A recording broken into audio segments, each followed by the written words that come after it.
Hello, Kansas. We're your energy industry. In the past, we've shown you beautiful slow-motion images of gorgeous Kansas sunsets, basketball games, and other images that promote our industry. But right now, it's important that you know the facts. Like the fact that during the past 40 years, there has not been a single instance of groundwater pollution from hydraulic fracturing or injection wells in Kansas by our industry.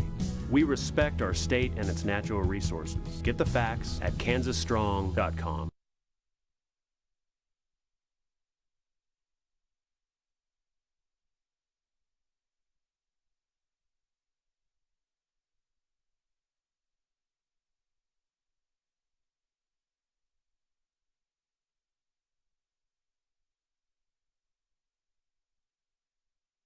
Is the Wizard Ozzie Smith. We know what he's done, and we know that he's a Hall of Famer. And then, of course, the Hayes Larks, and their most famous one is Albert Pujols, currently playing for the Los Angeles Angels.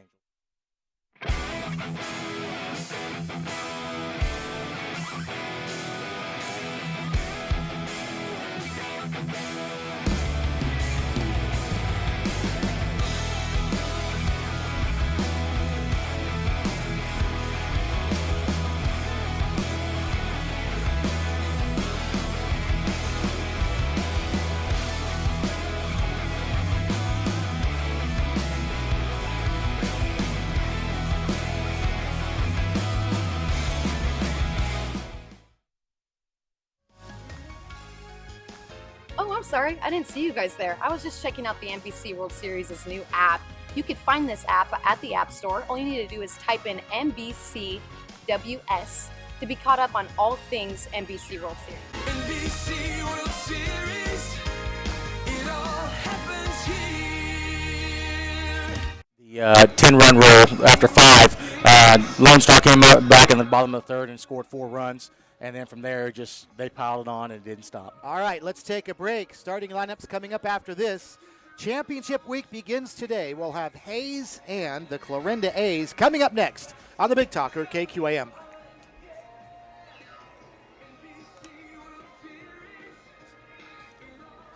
Good job, man. Thank you, brother. Good. Thank you. Appreciate Good. it. Feel good? Yeah. Good. Oh, yeah. Sounded good. Good. Thanks. Good.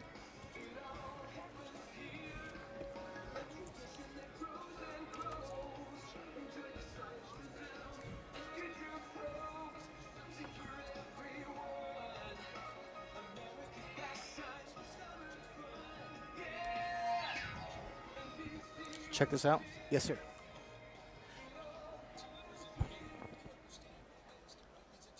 Ladies and gentlemen, at this time, we ask that you please rise and remove your caps.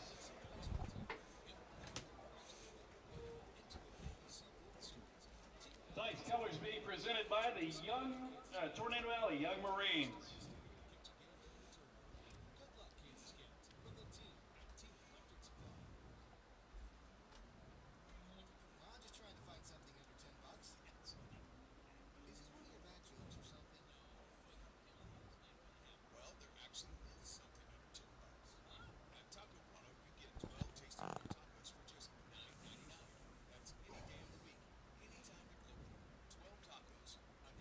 Anthony.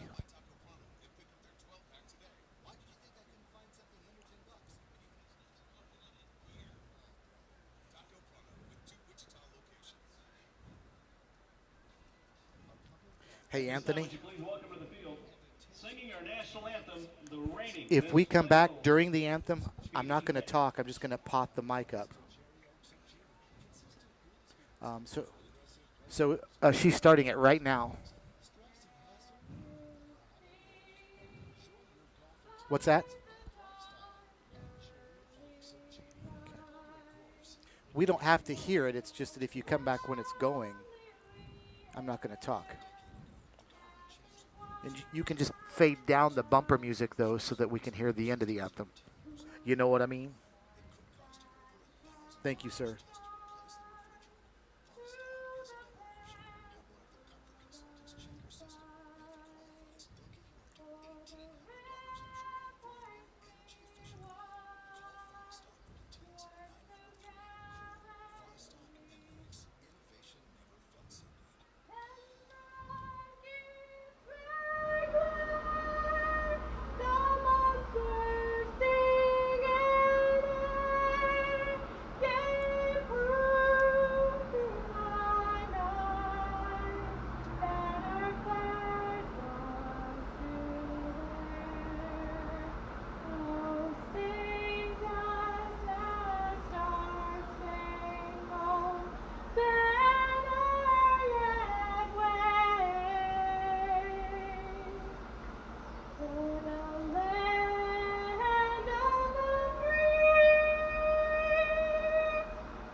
national anthem tonight from Lawrence Dumont Stadium as we're about ready for Hayes and the Clarinda A's out of Iowa.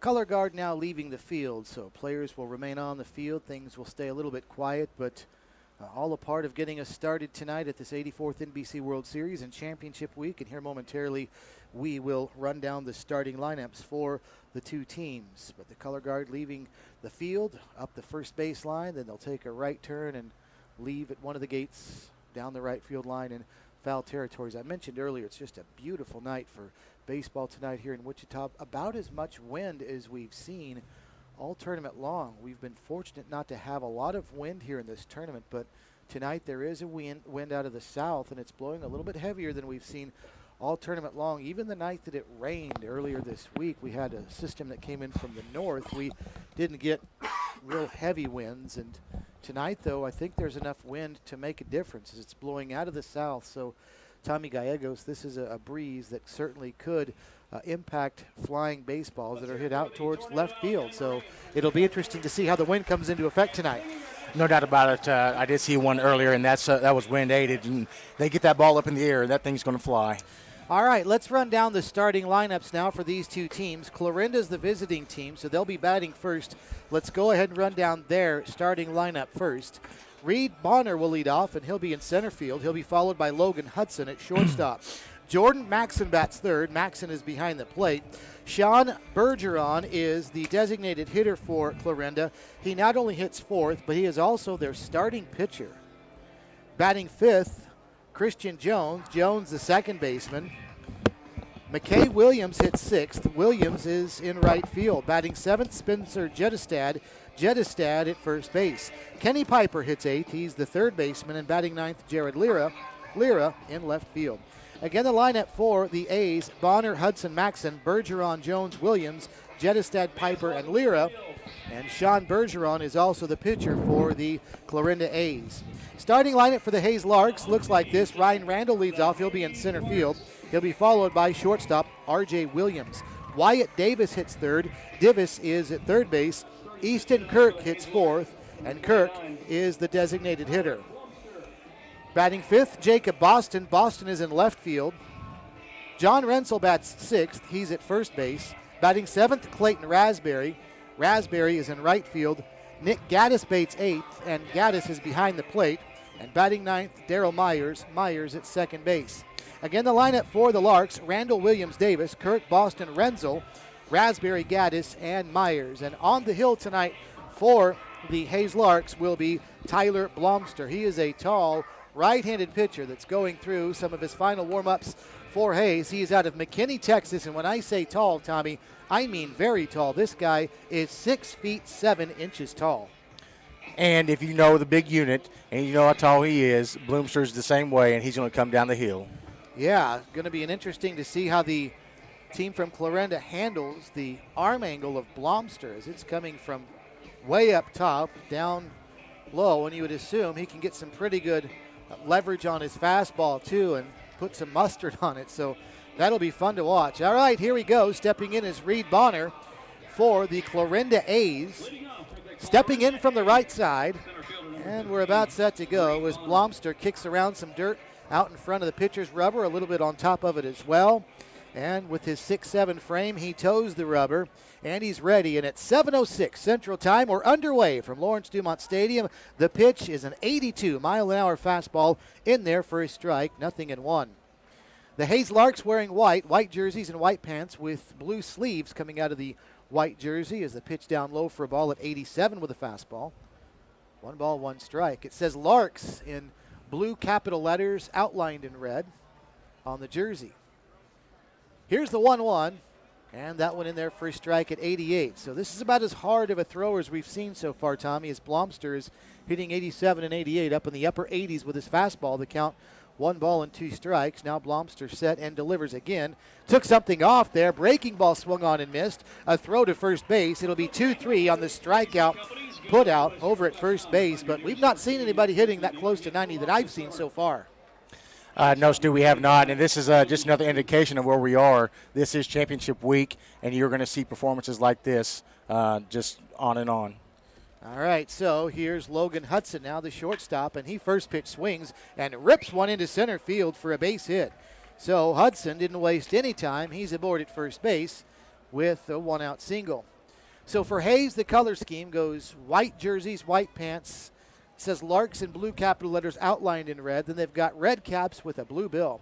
The Clarinda A's have a color scheme that reminds me a lot of the old road uniforms for the St. Louis Cardinals, the powder blue from back in the 80s. It's a powder blue jersey, powder blue pants trimmed with a lot of red. As Jordan Maxson steps in, takes his strike at 75. No balls and a strike to him. He's a right-handed hitter. Red batting helmets for the Clarinda A's. Red stockings as well. Runner at first is Hudson. He gets his lead. Through the stretch goes Blobster. Looks over his shoulder. And the pitch home. And that was an off-speed pitch. Missed away. 1 ball and 1 strike is the count.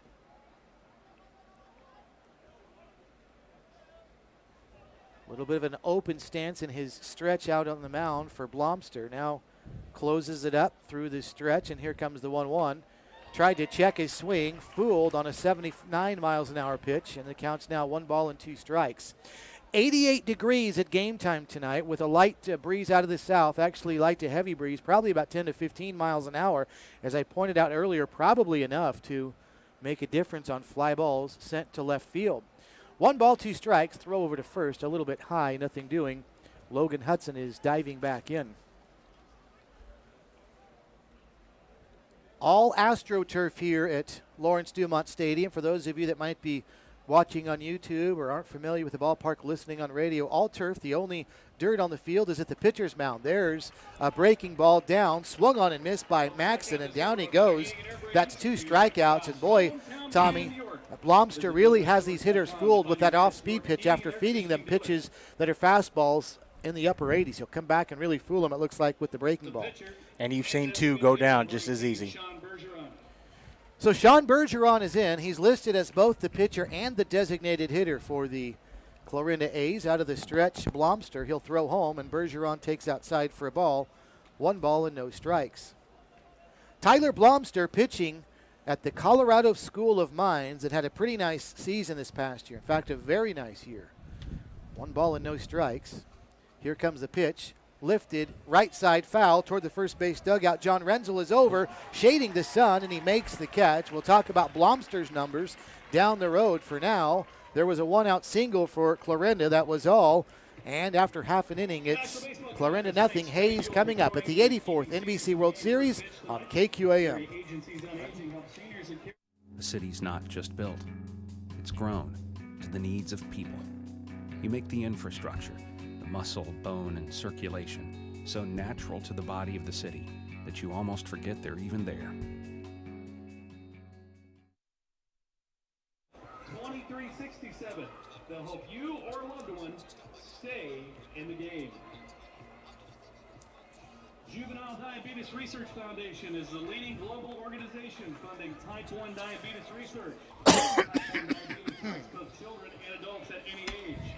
To make a difference, visit jdrf.org/Kansas City.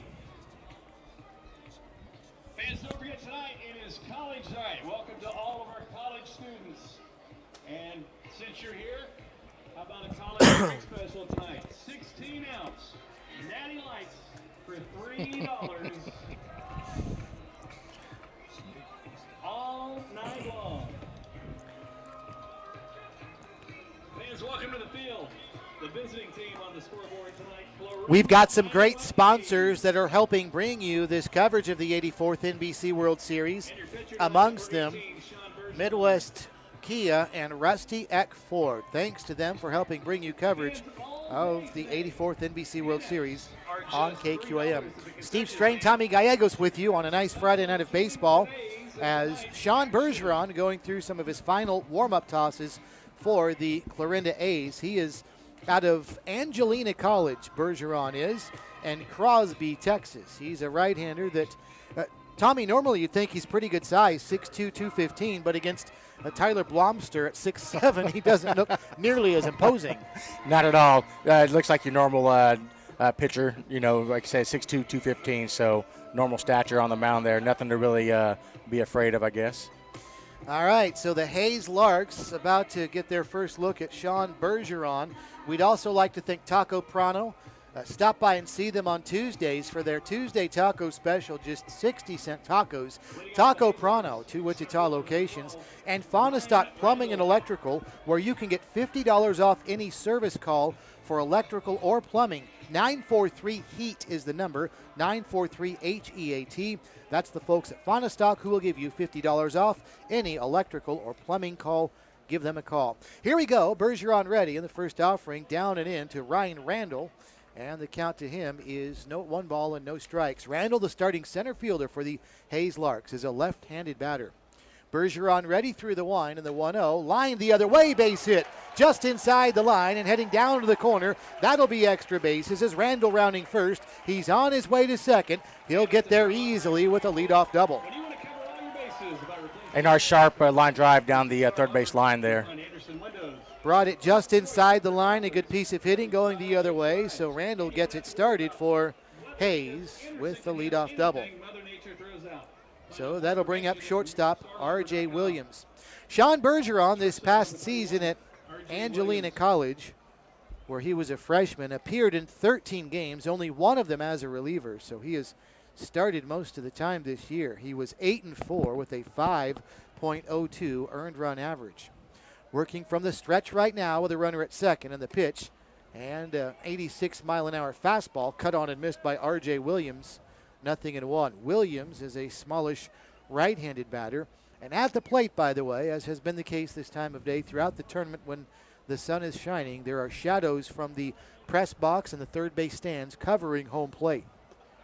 The 0-1, fastball outside at 85, 1-1. They cover the plate and both batters' boxes and a short distance up the first baseline.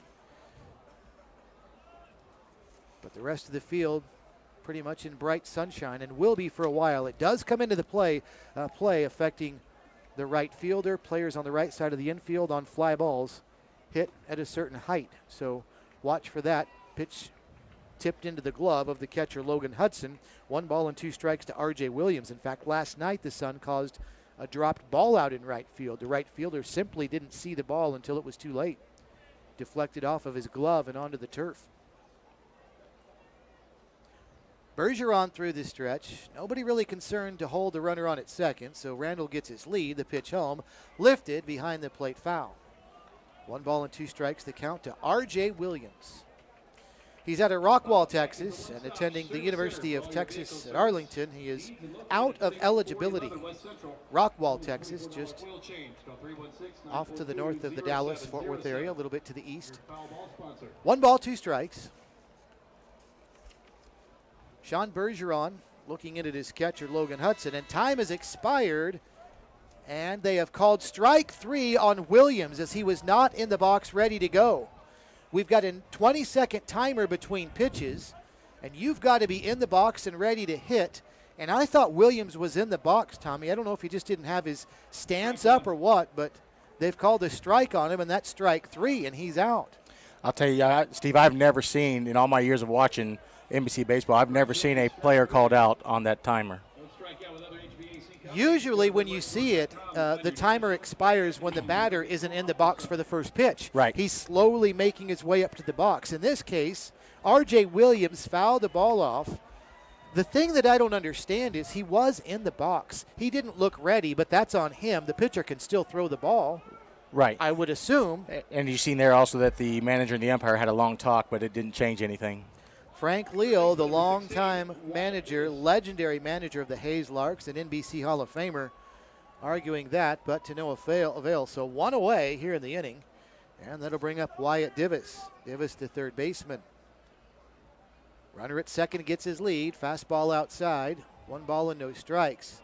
To the contrary, if you're the pitcher and that timer expires and you're not towing the rubber ready to throw, it's an automatic ball on the pitcher. So it does work both ways.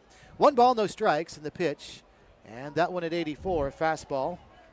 Called a strike, 1 ball, 1 strike to Wyatt Divis, the third baseman for the Larks. This is not his first go-around with Hayes, a guy that's Been there for at least a couple of years. Out of Lincoln, Nebraska, also attending the same college as his teammate did, R.J. Williams, Texas Arlington.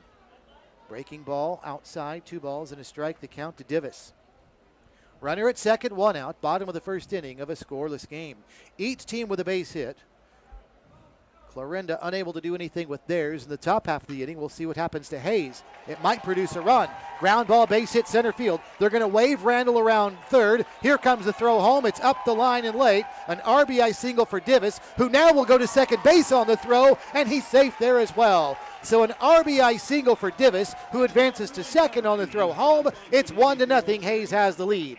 And a nice sharp drive up the middle. It did bring in that first run of the game. So up Hayes up 1-0. They were waving Randall around third, no question about it. And the throw was both off the mark and late as well. It really was not a close play, and then it allowed Divis to advance to second base where he is now. So 1-0 Hayes. The Larks have drawn first blood, and Easton Kirk steps in now, their designated hitter. And a breaking ball to Kirk outside for a ball. That was a slow breaking ball at 71. 1 ball and no strikes to the big left-handed hitting designated hitter for Hayes, who is in from the left side of the plate. The 1-0 pitch, fastball, that one just misses. 87. So both of these pitchers hitting the mid to high 80s. Last night, I understand, the Kansas Cannons had a starter actually topping 90, Tommy. Is that right? Yeah. Okay. So this is the hardest I've seen, but not the hardest throwing we've seen in the tournament so far. The 2-0 fouled back and out of play, but like you said earlier, getting a feel just from these 2 starting pitchers and the velocity, we've stepped up the competition a little bit here in this tournament now. Without a doubt. I mean, you can go down the roster of these teams and kind of see where the colleges, where they come from, and who's coming out on playing for the summer with both teams. 2 balls and a strike, the count to Easton Kirk, the designated hitter. Kind of a crouched stance over the plate, and a big swing and a miss there at an 89-mile-an-hour fastball, and he tipped it into the glove of Logan Hudson, the catcher. 2 balls and 2 strikes, the count.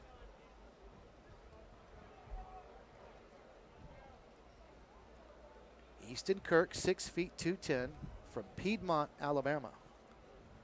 And the 2-2, and that was a change that misses outside, and the count's now full at 3-2. I mentioned his crouched stance. He is in the back corner of the left-handed batter's box, right up against the front line of it, then really bends the knees, and the knob of that bat is right up over the knees, just a couple of feet. Not a wide open stance by any stretch, which you normally see. Goes the other way, sends it foul out of play. And the count is still full, 3 balls and 2 strikes. Nice crowd on hand tonight, Tommy, on both sides, particularly the third base side, where we probably have a lot of Hayes fans. They always draw really, really well. I've been to games up in Hayes during the summer, and they have a neat thing going up there. There's a fly ball, shallow center field. That's going to get down. That'll be a base hit. They'll hold the runner at second, Divis, as he had to hold on a shallow fly ball to center. Still, runners at the corners with 1 away. A good battle there, ended up with a nice base hit. Runners on first and third. And sometimes, Tommy, it's not always how hard you hit it, but where you put it. And he found a good soft spot for that one. He sure did, right over the second baseman's head there, and it bounced right in, and here we are. Runners at first and third, 1 away. 1 run already in for the Larks, who lead by the score of 1-0. Third game of the day. There will be one more tonight. The Dodge City A's will take on the Seattle Studs. Jacob Boston is in, runners at the corners, and Boston fouls the first pitch back to the screen. It's 0-1 to him. That was a fastball by Bergeron at 88 miles an hour. Shawn Bergeron again is a Texan from Crosby, Texas. He was a 2-time second-team All-State performer. He was a first-team All-District performer in high school 3 times. Pitch fouled back out of play. The count is 0-2 to Jacob Boston. Boston, another guy who has been around the Jayhawk League and the Hayes Larks for a while, out of Chandler, Arizona, and playing collegiately, or at least he did, at Angelo State down in Texas. Right-handed hitter. He's got a wide open stance up against the front line of the right-handed batter's box, and the pitch up high for a ball, and it's 1-2. Runners at the corners, 1 away. Hayes has 3 hits already in the bottom of the first inning. They've got a run to show for it, but looking for more. They lead 1-0. Bergeron through the stretch checks the runner at first. And Now he delivers, and the pitch outside. Shawn Bergeron does something interesting, Tommy. He looks at the runner at first. Keep in mind, he's a right-handed pitcher. Over his right shoulder, it looks like. Watch him look in at home, and then as he goes through the stretch, he looks over his left shoulder, then again peeks over with his right shoulder. Almost turning his neck backwards. Pitch swung on and missed, unless he's just looking somewhere other than at first base. That was strike 3 to Boston. Down he goes. But an interesting look right there over his right shoulder. That's a great pickup. Just seeing that now when this last pitch, and he does that, and we'll keep an eye on it as he goes with his next batter here. Yeah, not sure if he's looking at the runner, if that's just part of his routine. He does have 2 strikeouts in the inning, but Hayes also has 3 base hits. We'll see what happens to John Randall now, who takes a slider, and that one is down low for a ball. 1 ball and no strikes to Randall. You will notice if you watch the Hayes Larks and teams like them over the years, you'll see a lot of players that continue to come back because of the tradition of a team like that. Swing and a miss for a strike. 1-1. Jacob Boston, a name that I recognize from the Hayes Larks going back the last couple of seasons. Others as well. Clayton Raspberry in their starting lineup. He was with the Larks last season. A lot of these teams go through a lot of turnover, but the more success you have, the less turnover you have as well. Fly ball lifted left field. This one keeps carrying. Jared Lear goes. Leonard Skinner, last of the Street Survivors Farewell Tour. Saturday, September 29th in Trust Bank Arena. With special guest, the Marshall Tucker Band, Leonard Skinner, on their final tour ever. Tickets are on sale now at selectaseat.com. The venue box office are charged by phone. Leonard Skinner, playing in Trust Bank Arena one last time.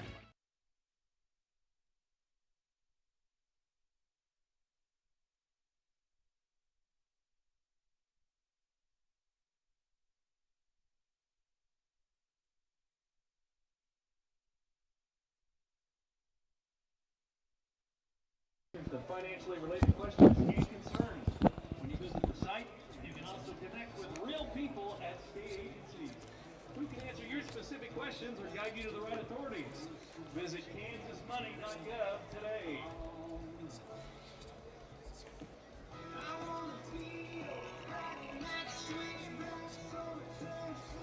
The tournament's radar gun is brought to you by Kansas Gas Service, a division of One Gas. Kansas Gas Service delivers safe, clean, and reliable natural gas to more than 635 customers. Take that 635,000 customers in Kansas.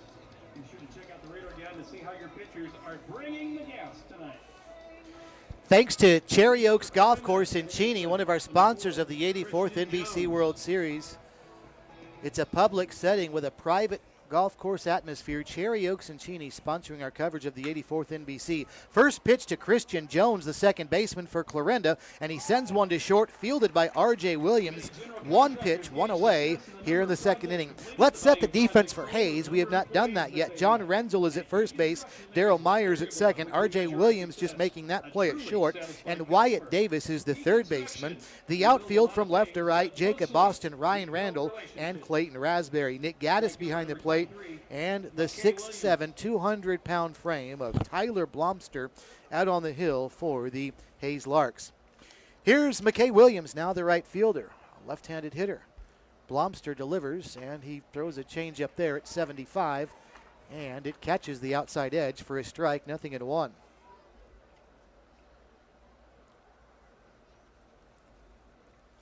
Blobster looks over at first for some reason through the windup. There's nobody over there. I don't know if something distracted him or what, then delivers down and in. Tyler Blobster, Tommy, was a letterman in baseball all 4 years of high school in McKinney, Texas, a suburb of Dallas. And that's all you need to say with the state of Texas with any sport. I mean, you're a 4-year letterman. You're done pretty good. The 1-1 outside for a ball, and the count's now 2 balls and a strike. His senior year at McKinney North High School, he was 6-2 with a, get this, 0.99 earned run average. That's kind of good. just a bit. 2 balls and a strike to count. Pitch swung on high, bouncing ball up the first baseline. Blobster off the hill, plays it on a couple of hops and throws to first in time. There's a 1-3 put out, 2 away, but Tommy will tell you something about that play. There you can see how it's a tricky game on this turf. That took a tricky hop because of the spin, and he almost missed the routine catch off the bounce. Absolutely correct, Steve. As you did see at the bounce, I mean, you're going to see some of these teams coming in here. I don't know if they play this surface at all throughout the summer. They get here, play on this turf, and then they have to adjust to it on the fly. Here's Spencer Jettestad now, the first baseman, right-handed pitcher, takes a curveball and swings and misses down 0-1 to Jettestad. 1-0 Hayes, top of the second inning. Clarinda picked up a hit in the first inning, but they trail by a run, 1-0. Fastball at the knees, and I don't think Jettestad liked that. He turned his head, angled towards his left shoulder like, I don't know about that one. 89 miles an hour, a strike it is, 0-2. And here comes Blobster's offering, swung on a miss, strike 3, and down goes Jettestad. A very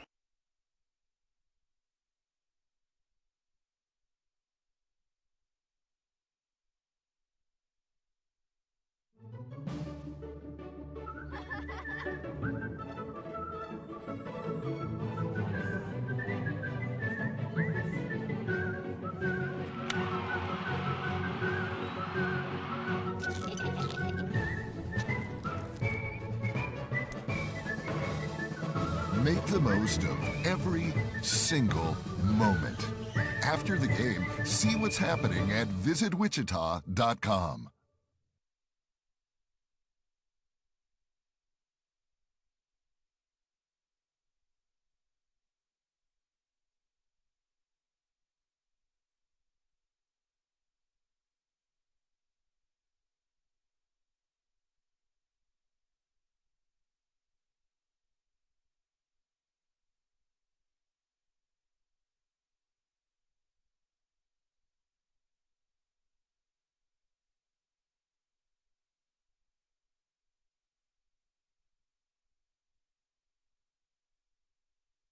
Cessna Bobcats feature game. Ooh. On behalf of I Love Wichita Day, we'll be handing out free Wichita flag koozies at the front gate for the late games while supplies last. Leading off for the Hayes Larks, right fielder number 15, Clayton Raspberry. Clayton Raspberry to start the bottom of the second inning for the Hayes Larks, leading Clarinda by the score of 1-0. Raspberry, Nick Gaddis, and Darrell Myers, the bottom 3 in the Hayes order as they lead Clarendon 1-0. First pitch into Raspberry, a fastball strike on the outside edge. 0-1 to Clayton Raspberry. Starting right fielder for the Larks.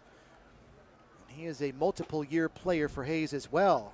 Takes a fastball again, outside edge, letter high, called a strike. Quickly, 0-2. Bergeron ready, and here comes the 0-2 pitch. Sent foul over the backstop. No balls and 2 strikes still. Clayton Raspberry from Heath, Texas, playing collegiately at McNeese State. And here comes the 0-2 to Raspberry. Took something off, did Bergeron, and it's lifted foul left side, slicing toward the bullpen.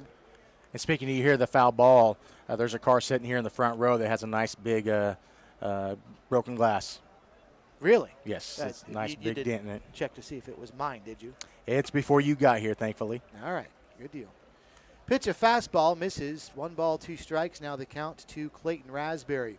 3 singles for the Hayes Larks in the first inning. 2 singles and a double, leading to their 1 run in the last inning. Swing and a miss. An 85-mile-an-hour fastball does in Raspberry. 3rd strikeout of the game for Bergeron. 1 up, 1 down. Just tracking that myself right there. That is three strikeouts through 1 1/3. You can see where these 2 pitchers now, why they're pitching at the level they are. Both of these guys in the upper 80s and got the control to go with it as well. Here's Nick Gaddis taking outside for a ball. 88 miles an hour. Excuse me. Yeah, both are settling in quite well. Gaddis, the catcher for the Hayes Larks, right-handed hitter, and he takes way outside for a ball. 1 ball and 2 balls and no strikes.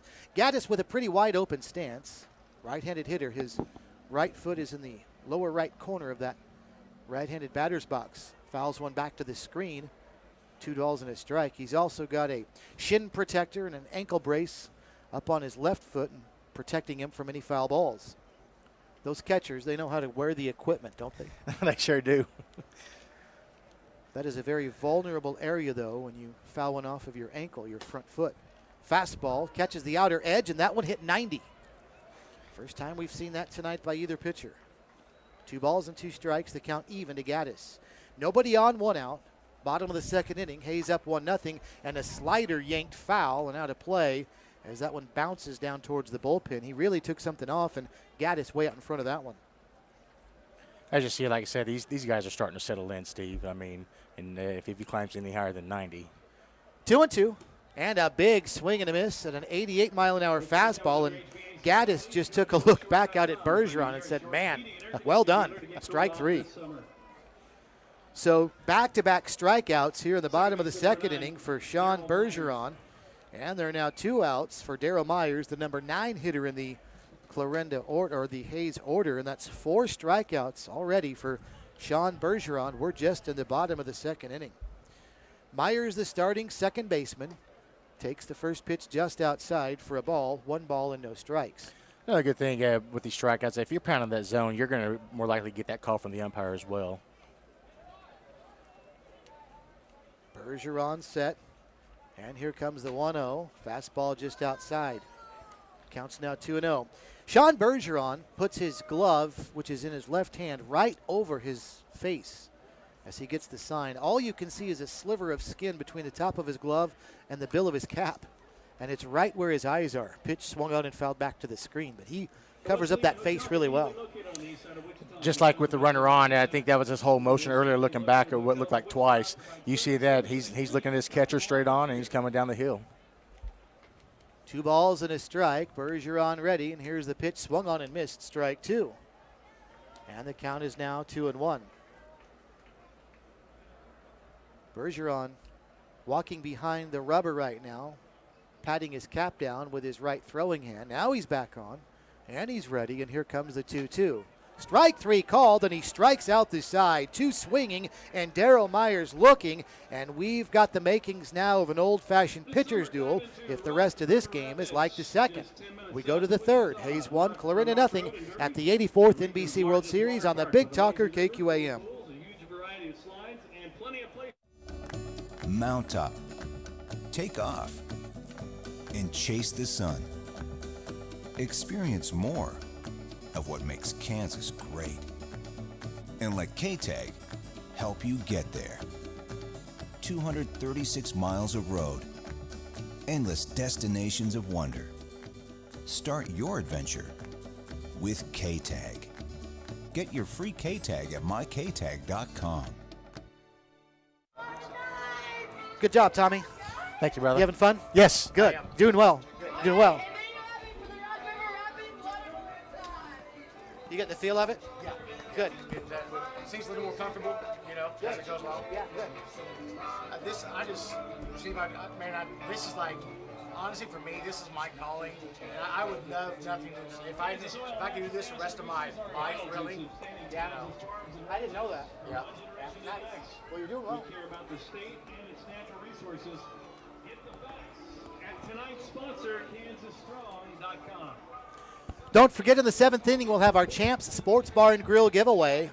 A listener will receive a free hamburger, drink, and French fries. Non-alcoholic, by the way, but you will get a beverage from Champs Sports Bar and Grill. We'll do that in the 7th inning of tonight's game. Here we go now, top of the 3rd inning, and Kenny Piper will lead off for the Clarinda A's, who trail the Hayes Larks 1-0. Piper takes the first pitch, and it's a breaking ball outside for a ball, 1-0. And now it's Tyler Blobster coming back with a fastball for a strike at 83. It's in. 1 ball and 1 strike. Piper, Jared Lear, then back to the top of the order with Reed Bonner. So 8, 9, and 1 in the order as Piper swings in on the fists and fouls one back to the backstop behind him. 1 ball and 2 strikes. Piper, the starting third baseman for the Clarinda A's. Blobster set, delivers, and this one comes down low at 78. Looked like maybe a change where Blobster took something off, but let up a little much. Counts even now, 2 balls and 2 strikes. Blobster ready, delivers the 2-2. Strike 3 called, and Piper knew it. As soon as it came in there, he was frozen and heads to the dugout, and that is the 4th strikeout of the game now for Blobster in the 2nd in a row, and both of these pitchers right now dealing in the last inning and a third. No questions asked on that last batter. He knew it and walked straight off. Yeah, he just jogged to the dugout, and what more can you do? Here's Jared Lira, and he takes the first pitch, a ball 1-0. You can't argue, it was right across the dish. He was just frozen. I think he was thinking fastball. 1-0, here's the pitch to Lira, and that went upstairs. 2 balls and no strikes to Jared Lira. Lira's out of Corpus Christi, attending University of Texas, Rio Grande Valley. And there's a strike, and the count is 2 balls and a strike. There's sort of a Wichita tie to UT Rio Grande Valley. Here's the 2-1. Swung on and missed, and he took something off there. Did Blobster. It's 2-2. Xavier McDaniel's son was playing college basketball up until 2017 at UT Rio Grande Valley, but I think he sat out this year. Outstanding. 2-2. Blobster ready through the wind, and he delivers. And that was a change. Swung on and missed, strike 3 at 75. Really took something off, and it stayed outside. A swing and a miss, and down goes Lira. That is 3 strikeouts in a row for Blobster. 2 outs here in the inning.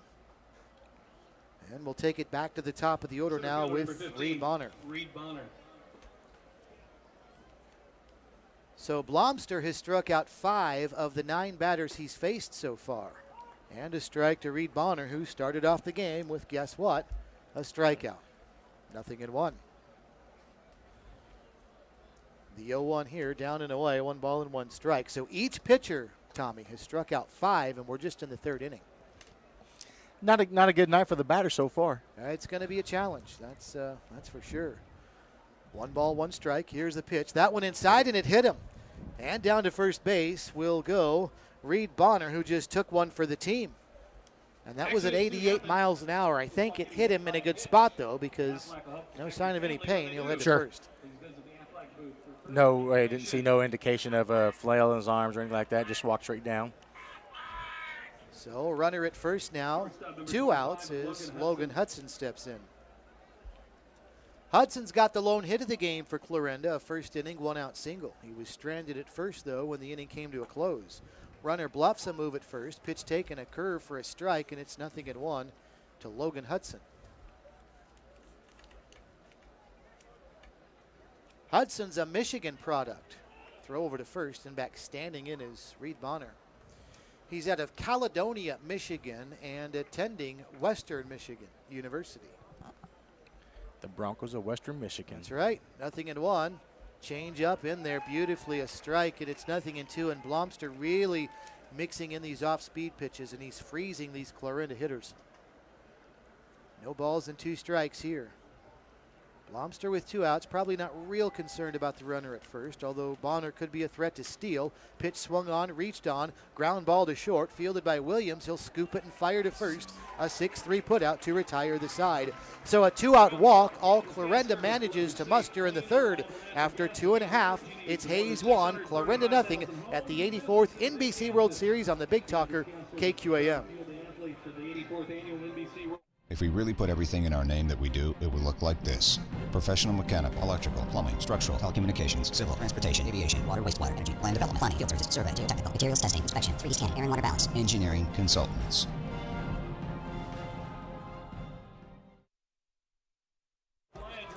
Build computers or learn to protect them with cybersecurity. After learning these state-of-the-art skills, you can enter the job market immediately. Let's take tomorrow. Visit butlercc.edu. Do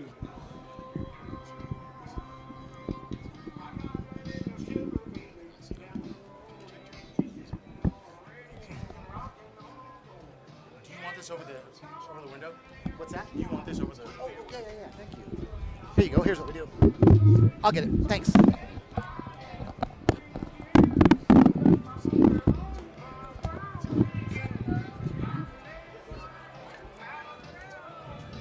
Thank you, sir.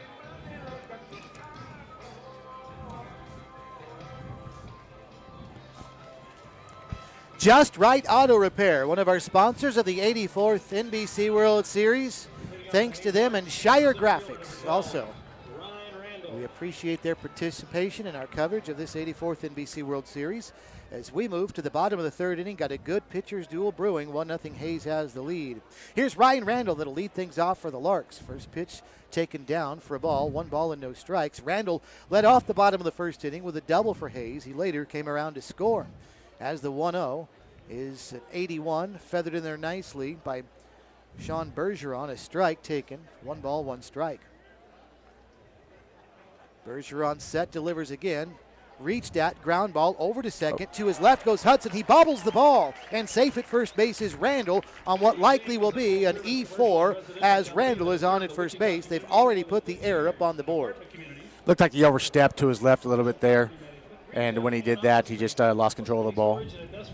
Yeah, that was about as routine as it gets for Christian Hudson. Randall does run with good speed, and perhaps that's what happened to Hudson. He was trying to hurry and throw before he looked the ball into the glove. So the leadoff batter aboard Randall. Second time he's done that for his Larks. Here's R.J. Williams, the shortstop. And he takes down and away for a ball, 1-0.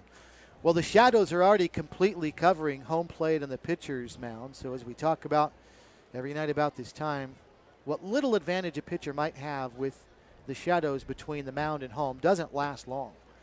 Didn't mean to do it, excuse me, swing, deflected on a foul ball, back to the backstop. And that'll make the count no balls and a strike to R.J. Williams, who was a strikeout victim back in the first inning. Right-handed hitter and a shortstop for the Larks. Bergeron through the stretch, delivers home. Curve, yanked foul. Just outside the bag at third and inside the head coach of the Larks, Frank Leo. 1 ball and 2 strikes, the count to R.J. Williams. Let's see if Bergeron does the same thing with his setup, looking over his left and then look back again.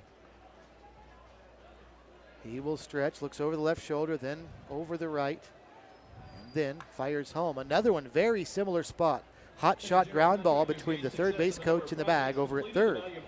So R.J. Williams is consistent, and the count's 1 ball and 2 strikes. Williams showing a lot of sock. He's got the pants kind of old school, Tommy, just below the knees. Then solid blue socks from the bottom of the kneecap all the way down to the top of the shoe. Slider lifted infield up the first base line. Jettestad, the first baseman, is over, and he drops the ball. He drops the ball, but now they're going to have a force at second base. And out at second base is going to be Randall. And safe at first base will be R.J. Williams. And that might be a combination of sun and wind that affected that one, because Jettestad is looking up into the sun. He is, and the runner was in a bad spot. I mean, he was put in a bad spot with the drop ball there, so they can't call a infield fly on it, but yeah. So the putout goes 3-6 at second base. That was ruled an error as Williams is on at first. So the second error of the inning already for Clarinda, and here's Wyatt Divis now, the third baseman. Takes a ball, 1 ball and no strikes. So it was going to be a runner at first with 1 out either way, and that's what we have. It's just that it's Williams now at first and not Randall. 1-0 to Divis, and he sends this one fouled back and out of play. 84-mile-an-hour fastball sent over the seats behind the third base dugout. 1-1. The error hurt the Hayes Larks there because it didn't let, the runner couldn't advance, so there's no runner in scoring position right now, so runner at first base.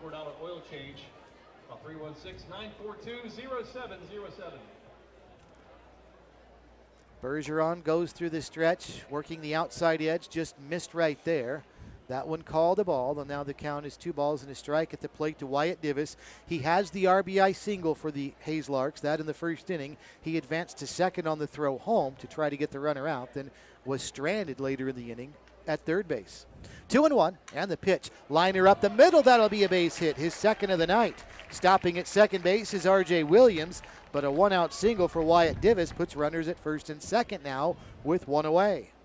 There you go, 2 times up, 2 good solid hits. Yeah, indeed. Good start to the game for him. Runners at first and second now for Easton Kirk. And if you're Shawn Bergeron, you're playing with fire here now, though, Tommy, based on the part of the order that Hayes is in. That he is. You got your runner in scoring position. You got the first and second, and Here we go. This is the number 4 hitter in the lineup, the designated hitter Easton Kirk. Stepping in now. He is 1 for 1 as he also had a first inning single. Takes outside for a ball, 1-0. 3 hits in the first inning for Hayes, a double and 2 singles. They went in order in the second, but they've already picked up 2 more hits here in the inning. There have been a couple of errors, and here comes the pitch. And that's a breaking ball that's down for a ball. 2 balls and no strikes. When he's like this, he's going to start to labor again. He had 24 pitches in the first inning alone, so. Through the stretch goes Bergeron, sends it home. This one swung on, fly ball center field, drifting to his left. Reed Bonner to pretty much straightaway center. He'll make the catch. Runner tagging from second to third, and Williams makes it there safely. So that'll be a fly out to center field for out number 2, and Williams advances on the fly ball, and he's now at third.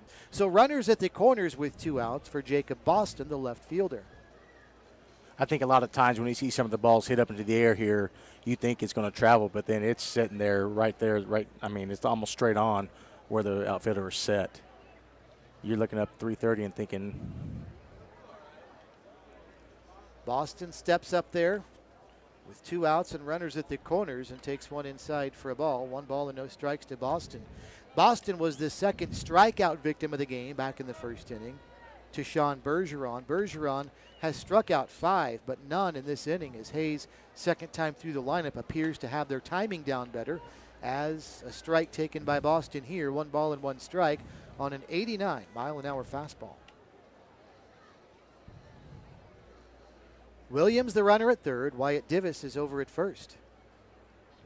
As Bergeron sends one home, a fastball outside edge at 88. And the count's now 1-2. Another thing we're seeing, Tommy, is these pitchers very effective with their fastballs at working the inside and outside parts of the plate, more so than we've seen from pitchers last week. 1-2. Here's the pitch. And that one close. Took something off there. A slider nice misses pitch down. right there. 2-2. Yeah, that was close.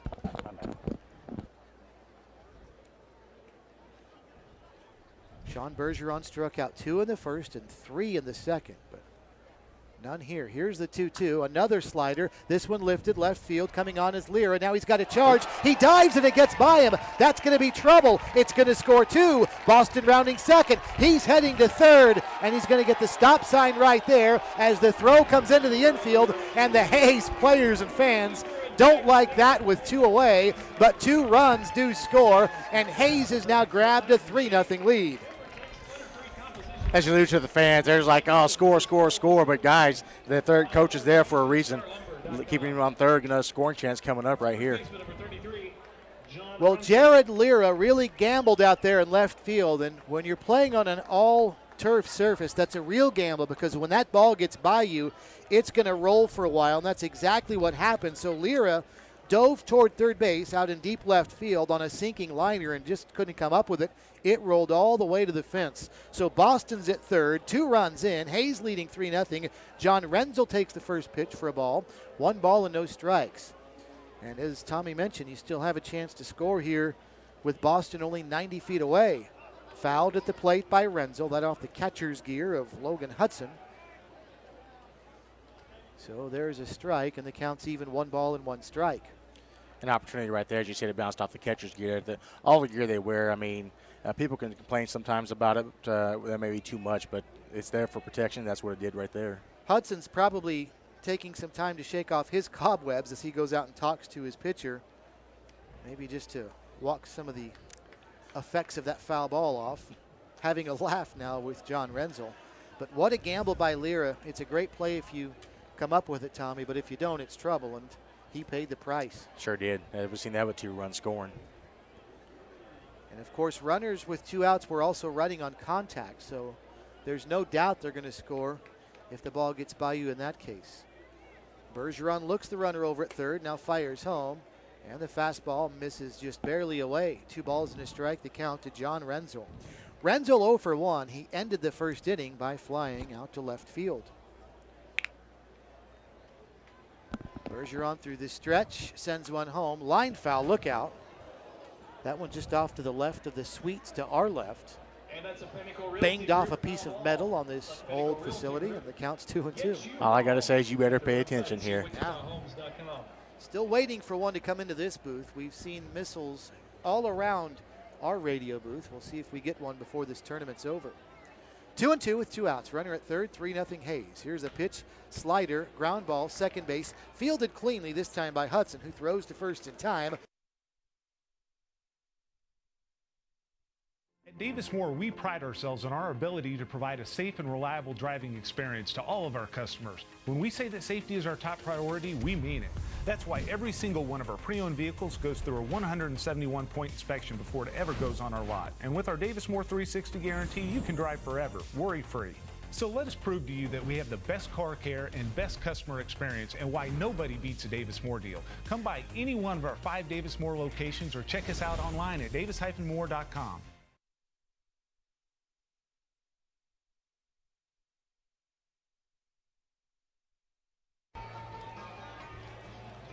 Feeling good? Yeah, Good. really good, man. I like it. I really appreciate it. Oh, you bet, man. Yeah, glad to help.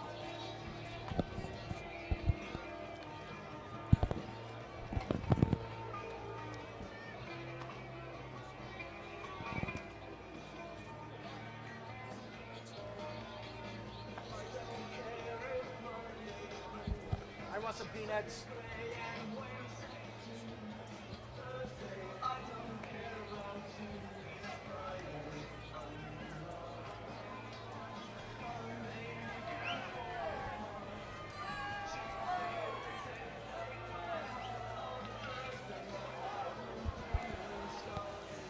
We appreciate the sponsorship of Davis Liquor for bringing you coverage of the 84th NBC World Series. Davis Liquor with several Wichita locations. Stop by and see them and tell them thanks for helping sponsor our coverage of the 84th NBC. On to the 4th inning we go now, as it's Clarinda trailing the Hayes Larks 3-0 as Jordan Maxson steps in. And the first pitch he sees from Tyler Blobster is a fastball away, 1 ball and no strikes. Maxson, then Shawn Bergeron and Christian Jones, 3, 4, and 5 for Clarinda, who have spotted the Larks, now 3 here in the 4th inning. Strike taken by Maxson, and it's now 1-1. Maxson is 0 for 1. He struck out in the first inning. Blobster delivers a fastball down and away, and Blobster frustrated with himself there. He really overthrew that one, and he knows it. Down and away to the right-handed batter. 2 balls and a strike. Blobster to Maxson here, swung on and fouled at the plate. Jordan Maxson, Tommy, uses an interesting colored bat. It's that natural light wood color about halfway up, then it's a green the rest of the way. Yeah, I was paying attention to that earlier. I've never seen something like that. Don't see many green bats. The 2-2. Oh, and Blobster working the inside edge, took something off and just barely missed. And the count's now full at 3-2. Maxson's from Wichita, playing collegiately up in Manhattan at Kansas State. Here's the 3-2, swung on and lifted foul, out of play. Over the backstop behind the plate. The count's still full at 3 balls and 2 strikes. Well, that does nice little thud there, right to the right side of us. Tommy, it looks like the wind has picked up too, looking at those flags out in right field and the jersey of the pitcher Blobster. Pitch swung on, bouncing ball out to short, fielded by R.J. Williams. He'll fire to first in time for a 6-3 putout, 1 away. But those flags down the right field line, just on the foul side of the right field foul pole, really blowing now out toward left field. That's a wind out of the south, so it was blowing fairly significantly before the game, but it's only picked up since. Well, you can see the pole starting to sway a little bit as well now, so it is going pretty strong. That's when it gets a little scary. Here's Shawn Bergeron now. First pitch fouled back to the backstop, 0-1 to Bergeron, who's 0 for 1, popped out to first to end the top of the first inning. You can also see from the jersey of Blobster out there on the hill that it's really whipping in this wind. Ground ball to short, or it's actually going to be Davis, the third baseman, cutting it off. He'll throw to first, but throw high, and safe at first base is Bergeron. Well, Williams, the shortstop, went to his right, Davis to his left. Davis took it, but the throw was errant. He did, Steve. He did. He went to his right, cut it off, but threw a little high there, and we got a Clarinda runner on first. So Bergeron is aboard, and that'll bring up Christian Jones now. and they have put a base hit up on the board for Clarinda. So perhaps they're saying that Bergeron would have been safe anyway. First pitch to Christian Jones is a ball, 1 ball and no strikes. So Blobster will work from the stretch, something he's done not a lot of tonight, and delivers a strike taken. And the count's now even, 1 ball and 1 strike. Christian Jones led off the second inning by grounding out to short, so he is 0 for 1. He's from Jacksonville, Florida, attending Campbell University, and he takes down low for a ball. 2 balls and a strike, the count to Jones. As you see the recruiting efforts of these teams that are here with the players dotting any and everywhere in the United States. Jones will stretch, looks over the left shoulder at first. Short lead, very short lead at first for Bergeron, and the pitch swung on and lined right at Ryan Randall in center field. Just a couple steps to his left, all he had to move, and he catches the liner for the second out of the inning. And that'll bring up McKay Williams. Yeah, unlike some teams we saw in the first week, these two rosters are littered with players from all over the country. McKay Williams steps in for Clarinda, and Williams is from Overland Park, Missouri, but you see guys from Texas, Georgia, California, Missouri, Michigan, Florida, Kansas, California, Tennessee, scattered all up and down the Clarinda roster. Slider in there for a strike to McKay Williams, 0-1 to him. Don't know if he's wearing his school helmet, but he's got a 12 on the side of his helmet. The jersey number's 23, so I don't know if that's something significant or not. Yeah, I've not seen any numbers on the sides of helmets for these Clarinda A's except for McKay Williams. Through the stretch, Blobster fires. That one down low. Did he check his swing? He did. He did not go around, says the second base umpire. And so the count is 1 ball and 1 strike. Runner at first, 2 outs. Top of the 4th inning. 3-0 Hayes has the lead. Greg Mudd, by the way, is the home plate umpire. Josh Shepis is the umpire at first base, and Sasha Sanquinetti is the umpire, the other field umpire. Pitch down low for a ball, and the count is now 2 balls and a strike. Looked like the catcher he was trying to go back door on the runner at first there. Kept the ball with him, though. 2 balls and a strike with the runner at first, 2 outs. Again, a very short lead for Shawn Bergeron. He's the pitcher and designated hitter. You usually don't see them be extremely fleet of foot. And Bergeron looks like he's going nowhere. Pitch swung on. Now he's on the move because this one is lined to the gap. Right center field. Randall, the center fielder, over to cut it off. Fires back to the infield. And that's going to be a 2-out double for McKay Williams. Stopping at third is Bergeron. Nice hit. They did cut that off really quick. It looked like it was going for the gap, but they did get it in. So a nice piece of hitting by McKay Williams, 2 away, and Clarinda now with their first real threat here, Tommy. They've had a couple of base runners in the first and third innings, both at first. That's as much noise as they've made offensively, but a threat right here. Here we go. As you can say, 2 ducks on the pond. And in scoring position as well. We'll see what happens with Spencer Jettestad stepping in now. Right-handed hitter as Blobster stretches and delivers. Slider there taken at 78. He took something off. 0-1 the count to Jettestad. Jettestad struck out back in the second inning. And maybe you could say the same thing for Clarinda, Tommy, that they've started to get their timing down on Blobster. He's not blowing pitches by or freezing them with his breaking balls. There is a swung on and missed strike on a slider. 0-2, but they do seem to have better timing against him now than they did a couple of innings ago. Second time through, you see that they should make the adjustments. No balls and 2 strikes. The count to Spencer Jettestad, right-handed hitter against Tyler Blobster, who stretches. Nobody holding the runners at second and third, and a fastball misses away. That one hit 90, and the count's now 1-2. Wyatt Divis is even with the bag over at third, and very deep up the middle, R.J. Williams and Darrell Myers at short and second, respectively. Out there in the green turf that would be the cut of the outfield grass. But again, this is an all-field, all-turf surface that's just colored in green and brown, like grass and dirt. Breaking ball swung on and missed. Pitch was down in the dirt, or in the turf, so there'll have to be a throw to first, and Nick Gaddis fires to first for a strikeout, 2-3, and the side retired. So no runs and a hit. They leave a couple, and we'll go to the bottom of the 4th. Hayes 3, Clarinda 0 at the 84th NBC World Series on the Big Talker KQAM. Won't you come dream with me now, now? Yeah, chasing down a beautiful dream. Won't you come follow me now, now? Yeah, won't you come dream with me now, now?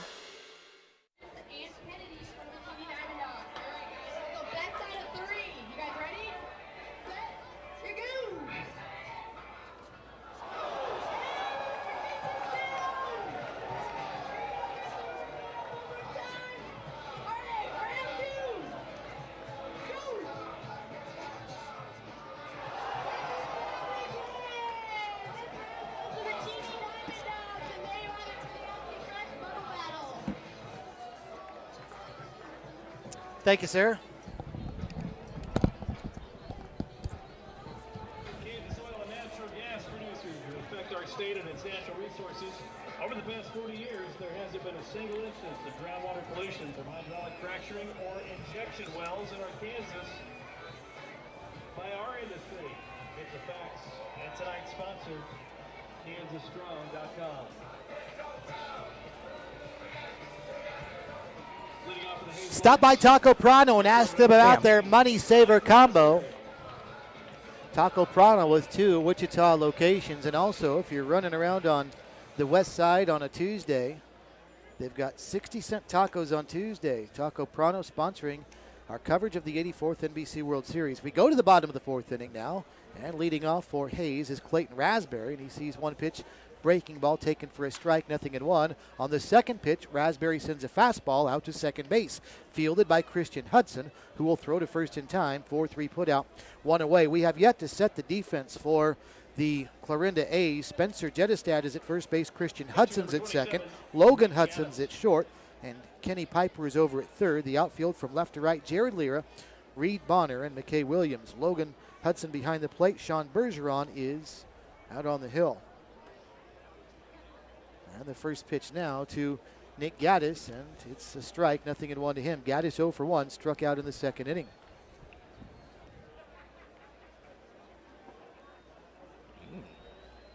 Pitch down low for a ball, and the count's now even, 1 ball and 1 strike.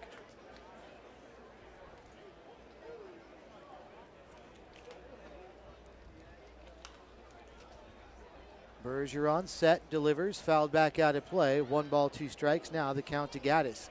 3 runs on 5 hits for the Larks. No runs, 3 hits for the Clarinda A's, who have also committed the game's only 2 errors. Gaddis ready, delivers, fastball outside.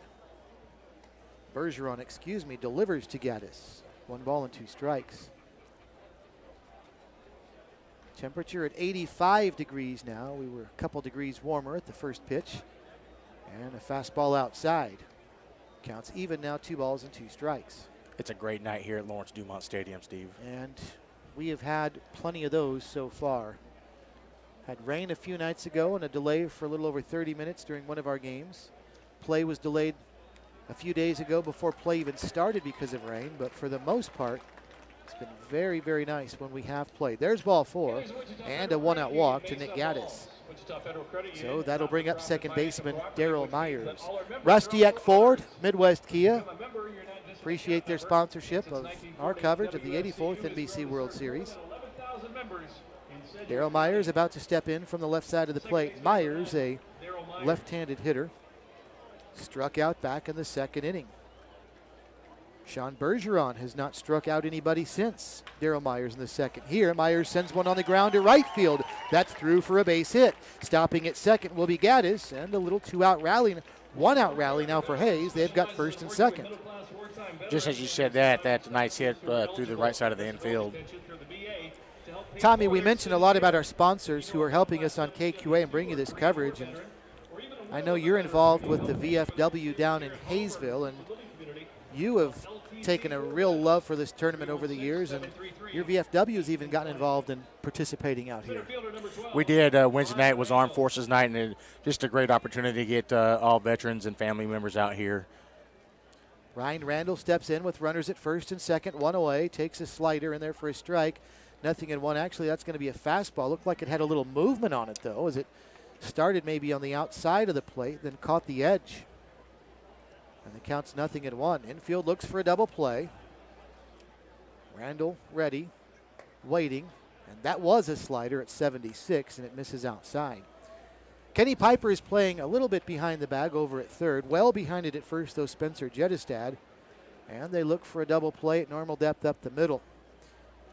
Runners at first and second, one away, 3-0 Hayes. Fastball swung on and missed. Mano a mano there, and Bergeron wins that pitch. Swung on and missed for a strike. It's 1-2. Dialing it up. Maybe he said, I ain't got that strikeout. I need another one. Ryan Randall has been on base both times for Hayes. Led off the bottom of the first with a double, reached on an error in the third inning. And here comes the 1-2. There's a change for sure at 73 that stays away. 2-2.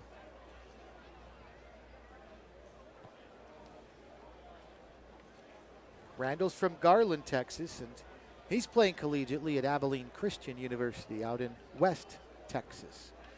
2-2. Swung on and foul tipped into the glove. That'll be a strikeout, the first for Shawn Bergeron since the second inning. And Randall is retired for the first time tonight. And they're now 2 away. So R.J. Williams will step in now. Single run for the Larks in the first inning. They brought across 2 in the third. Nothing yet for the Clarinda A's through 4 trips to the plate. First pitch to R.J. Williams, swung on, ground ball right side. That's through for a base hit. Gaddis being waved around third. He's going to try and score. Here comes the throw, and it's wide of the plate. It's an RBI single now for Williams, who's hung up between first and second. Second runner breaking for home. Now he's going to get caught in a rundown between home and third. This is Myers being tracked down by the third baseman, and he is tagged out by Ken.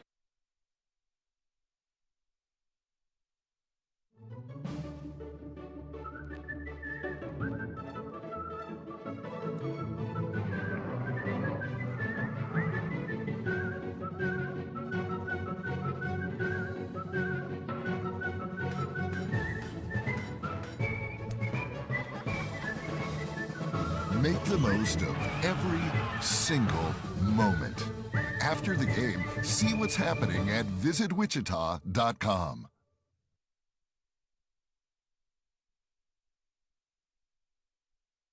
Nine, 2, 6. See, 9, 2, 6, 3, 2, 5.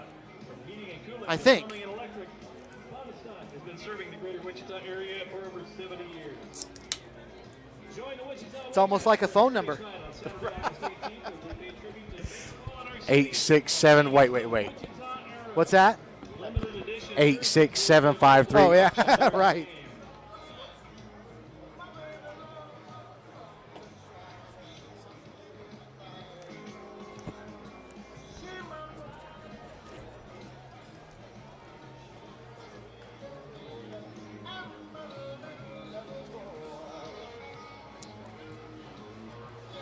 Four 4-0 Hayes as we go to the fifth inning, as the Hayes Larks have scored now in 3 of the 4 innings they've been to the plate. Only in the second inning where they held scoreless, but single runs in the first and fourth, a pair in the third, and they now lead the Clarinda A's 4-0 as we're ready now for inning number 5. Kenny Piper will lead off for Clarinda, then Jared Lira and Reed Bonner. So 8-9-1 for Clarinda, trailing the Hayes Larks. And it's already a 0-1 count to Kenny Piper. He was in the box but not ready to go when that timer expired, so it's no balls and a strike. The first actual pitch he sees, he yanks foul. So just like that, it's 0-2, Tommy.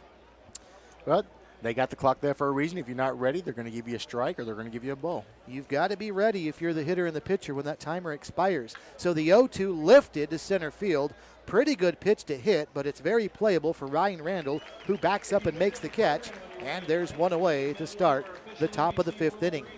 4 runs, 7 hits for the Clarinda A's. No runs on 3 hits for, 4 runs, 7 hits for the Larks. No runs, 3 hits for the A's, who have committed 2 errors. So here's Jared Lira now. Left fielder number 24, Jared Lira. Lira's 0 for 1. He struck out in the 3rd inning. And he takes inside edge at the knees, 0-1. And Lira, Tommy, still looking straight down like, was that really a strike? The 0-1 is a fastball way down low. That one skipped in. 1 ball and 1 strike to count. Going with the last batter real quick, it sped up his at bat and his preparations, and I think that caused that out just as well as the pitch. Strike taken there, and it's now 1-2. Yeah, you don't want to fool around anymore once you've let that timer expired and lose a strike. The 1-2 again bounced in, and this isn't good. Well, I thought for a second there Blobster might be hurt. He overthrew that one almost, it looked like. It bounced into the turf, and then he bent over. I shouldn't say kneeled over, but he bent over at the waist on the mound, almost like he was hurt, but apparently he was just maybe frustrated. Now delivers a fastball in tight, fouled back to the screen, and it's 2-2. Always scary when a pitcher, especially one that throws that hard, bends over on the mound.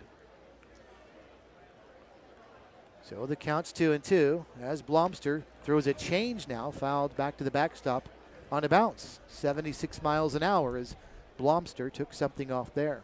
And let's hope that's not just an indication of him stepping off to the side. Well, he appears to be okay now, just maybe some frustration with that pitch that it went in the turf. And it looked like another change that missed down low as that one bounced in, and Blobster might just be frustrated right now with his location on his off-speed pitches as he's bounced a couple in, and now the count's full. You wonder if now he just doesn't come back and rear back and fire one. And he does, and it's swung on and bounced to second. To his left and sliding is Myers. Nice play. Gets up, throws to first in time. There's a 4-3 putout for the second out of the inning after an 88-mile-an-hour fastball. And indeed, Blobster just reared back and quit messing around with the cute stuff. He did, and it did produce that very nice play by the second baseman, up quickly, and 2 outs. Yeah, Myers had to go to his left as he makes that play. Reed Bonner steps up to the plate. And Tommy, that's one of the nice things about this artificial surface is Bonner takes a change inside for a ball. It can cause some tricky hops. It speeds up the bouncing balls, ground balls to you, but you can use it to your advantage and slide more comfortably on plays like that as well. Bonner sends one foul. Absolutely correct, Steve. I mean, he did on that play there alone. You can tell he slid, got right up and threw the ball. 1 ball, 1 strike. Blobster set to go through the windup again. Does and delivers, and this one down and away at 86. The other thing you'll see, both with catchers throwing to second base on stolen base attempts and infielders to first, is you can more easily and comfortably bounce a ball over to first. The 2-1, and he took something off, feathered in there nicely, letter high across the middle, 2-2. You can use that bounce off the turf to get the ball off of it more quickly, perhaps, to first base, or on a stolen base to second or third. So infielders will bounce throws over intentionally on this turf from time to time. Change-up misses. The count's now full. 3 balls and 2 strikes to Reed Bonner. Nobody on, 2 outs, top of the 5th. 4-0, Hayes with the lead. Pitch swung on, 1 hopper right to third. Wyatt Divis, an easy play to first in time. Never-ending summer featuring 311 and the Offspring.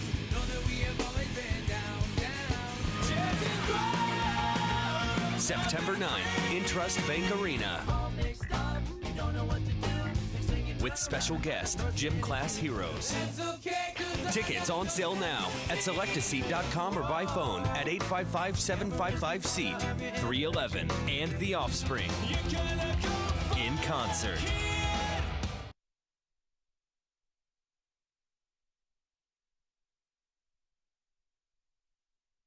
Hutch at the Hutch Nationals. Auto racing. He's working it.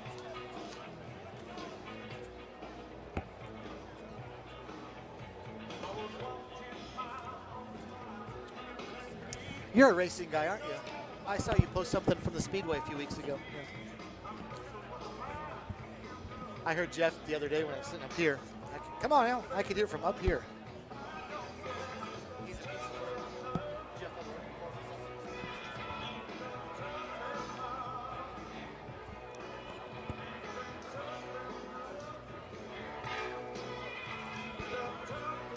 Couple innings from now, we'll have our Champs Sports Bar giveaway, a free hamburger, french fries, and non-alcoholic beverage. Stay tuned in the 7th inning for our giveaway, courtesy of Champs Sports Bar and Grill. Also, our thanks to Just Right Auto Repair and Shire Graphics for sponsoring the NBC World Series coverage on the Big Talker, KQAM. Here we go now, bottom of inning number 5. Wyatt Divis will lead off for the Hayes Larks. Takes an off-speed pitch outside for a ball. 1 ball and no strikes. Shawn Bergeron works from the windup and delivers again in a fastball right below us. Off the netting. Thought that was going to skip up here for a second. 1 ball, 1 strike. Divis, Easton Kirk, and Jacob Boston. 3, 4, and 5 for the Larks, leading Clarinda 4-0. Bergeron set, delivers the 1-1, lifted again, foul, out of play. 1 ball, 2 strikes. The lights are on here at Lawrence Dumont Stadium. And the sun setting off to the west as we have gone past 8:15 Central Time on just a gorgeous night for baseball in South Central Kansas. Change, grounded out to second, air short, and booted by Logan Hudson. And it's on into center field, and Divis is on at first. And that's the 3rd error of the game on Clarinda. They've already put it up E6. What more could you want? Not only are they down 4-0 on the scoreboard, Steve, Hayes is a team that you don't want to get behind them at all. And doing errors like that and giving them extra outs and extra at-bats, that's only going to hurt Clarinda even more. When you get to this stage of the tournament, championship week, you can't afford, Tommy, to expect to win baseball games committing 3 errors in a game. And exactly. That's what's happened so far to Clarinda. Easton Kirk sends 1 on a line to right field. That's through for a base hit. Divis rounding second. He's not going to stop there on a base hit to right for Kirk. Just like that, the Larks with runners at the corners and nobody out. Hey, be in the know for everything. This is a real tricky part of the game here for Clarinda now, I think, Tommy, with runners at the corners and nobody out. You don't want this thing to get out of hand, but now a golden opportunity for Hayes with 2 on, nobody out. That last hit brought up the 85th pitch for the Clarinda pitcher, so we're sitting at the bottom of the 5. Got to start watching that as well as Bergeron stretches, checks the runner at first, throw is home and high for a ball.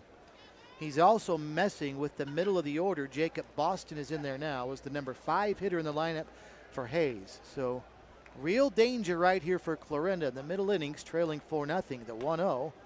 And that one in there for his strike. A fastball at 84 on the outside half, 1-1. 4-0 Hayes, bottom of the 5th, but the Larks with a golden opportunity to increase their 4-run lead. Runners at the corners, nobody out. 1 ball and a strike to Boston, who sends 1 to the right side, foul and out of play. And the count's now 1-2. With that foul ball, the great thing from up here is you get to see the kids just rushing for that ball, you know. They let you keep the foul balls here, too, at the World Series. Absolutely, great opportunity. Some kids here have like 17 balls a night. That makes for quite a few memories. The 1-2 swung on, lifted, shallow right field. Christian Hudson, the second baseman, is going to go out and make the catch. And that's going to be about 20 feet onto the green-colored turf in shallow right field. 1 away. And that was a big first out, Tommy, for Clarinda, because now there's 1 away with runners at the corners. As you alluded to the turf, in the early years when I watched the NBC, the infield was turf, but the outfield was natural grass. And this changed all when the wingnuts came into existence. Here's John Randall now, the first baseman for Hayes, is 0 for 2. He is flied out and grounded out. Through the stretch goes Bergeron. Looks over the right shoulder, then twice over the left. And the pitch fouled back and out of play. For those of you that don't know, this will be the last season of baseball at Lawrence Dumont Stadium for a while after this year. The city of Wichita has some funding to help renovate this stadium, basically tear it down and rebuild it, and it will be a natural surface field once they rebuild Lawrence Dumont, and they will do away with the artificial surface. The 0-1 muscled out into center field for a base hit. Here comes Divis to score on an RBI single by John Randall, and Hayes has now taken a 5-0 lead as Easton Kirk stops at second base. That was a great hit, and he did muscle it up, and he got it through. That run scores. And there's been activity down in the Clarinda bullpen, and that's going to be the end of the line for Shawn Bergeron, who started off pretty well through the later stages of the first inning into the second, but Hayes is going to chase Bergeron here in the bottom of the fifth inning, and his night is done. Pitching change being made, so we'll take the timeout too. Bottom of the 5th inning, Hayes 5, Clarinda nothing at the 84th NBC World Series on the Big Talker KQAM.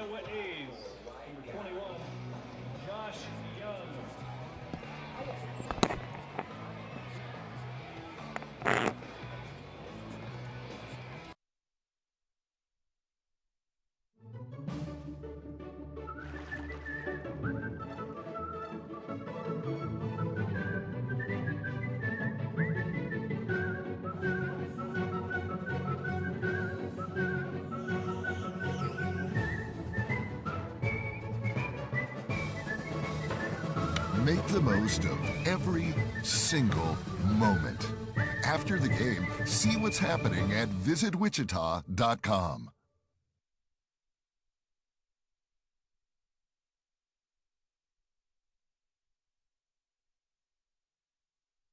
Their participation and sponsoring our coverage of this 84th NBC. And Cherry Oaks Golf Course in Cheney, also sponsors of the 84th NBC, where tonight, in our first game of championship week, it's been all Hayes Larks as they lead Clarinda by the score of 5-0. This is the third game of the day to start championship week. The other two games today had the Lone Star Texas team losing to the Santa Barbara Foresters 18-5. And Wellington, the Wellington Heat, knocked off San Diego's Stars by the score of 7-4. So, Tommy, you see teams that have a lot of history in this tournament having some success early, like the Hayes Larks tonight, and of course Santa Barbara as well. And you'll see that. I tell you with that earlier game, what I thought, I think that made Santa Barbara the visiting team for a reason, and had that Prospects team out of not Prospects, but the Lone Star team out of Texas as the home team. I think they kind of knew what was going to happen with that game. Josh Young is the new pitcher for the Clarinda A's, and he's attending the University of Tennessee. He's out of Louisville, and the first batter he'll see is Clayton Raspberry, who fouls the first pitch back. No balls and a strike to Raspberry. Here's a situation that Young is stepping into, the right-handed pitcher. First and second, one away, bottom of the fifth inning. Hayes has already scored once in the inning, and they lead 5-0. 5 runs and 9 hits for the Larks so far. Raspberry with a count 0-1. And he takes way up high on an 87-mile-an-hour fastball, but well high. And the count's now even at 1 ball and 1 strike. Josh Young, 6'3", 219 pounds, out of Louisville. A freshman at the University of Tennessee. Stretches, infield looking for a double play, so nobody holds the runners on, and a fastball outside. And the count to Raspberry is 2 balls and a strike. Raspberry is 0 for 2. He has struck out and he has grounded out. Young, 2 looks back at second, delivers home, and in on the fists and lifted out towards shortstop. And now it drifts on into shallow left field, and coming on is Jared Lira. He will come on and make the catch, and you could really see that one get up into the wind and blow itself out toward left field. That it did. He made a couple steps one way or the other. It finally came down with the catch. To a left-handed batter, there's also some slice action on a shot to left field, but you could tell between the spin, the slice, and the wind, that one really carried farther than it first looked. Nonetheless, a fly out to left, 2 away. Here's Nick Giddis now, the catcher for the Hayes Larks. Runners at first and second, 2 away. Giddis takes down and in for a ball. 1 ball and no strikes. Well, if Clarinda gets out of this inning, Tommy, having only given up a run, you'd have to think that's a minor victory for them. It could have been a lot worse the way this thing started. Pitch up high for a ball. Hayes got this inning started when Wyatt Divis led off by reaching on an error, and then a base hit to Easton Kirk after that. RBI single in the inning for John Renzel. 84-mile-an-hour fastball misses inside, and Young has fallen behind in the count. 3 balls and no strikes. Seemed to be pounding him inside quite a bit. Not getting the calls, though. Has been a rather tight zone tonight. 3-0, and taking all the way is Giddis, and Young still misses. Ball 4, a 4-pitch walk, and they are loaded up again as the runners will move up. Kirk down to third, down to second goes Renzel. And that, Tommy, is not what they brought Josh Young in to do. That's right. Bases are loaded. He's got himself into more trouble here. Second baseman number 9, Darrell Myers. Because now he's working with Darrell Myers, who is the number 9 hitter in the order. But with 2 outs, I think Young was still trying to pitch to Nick Giddis and just missed on 4 pitches. He'll miss again inside. Nope, inside corner. Bit of a delayed call right there for a strike, 0-1.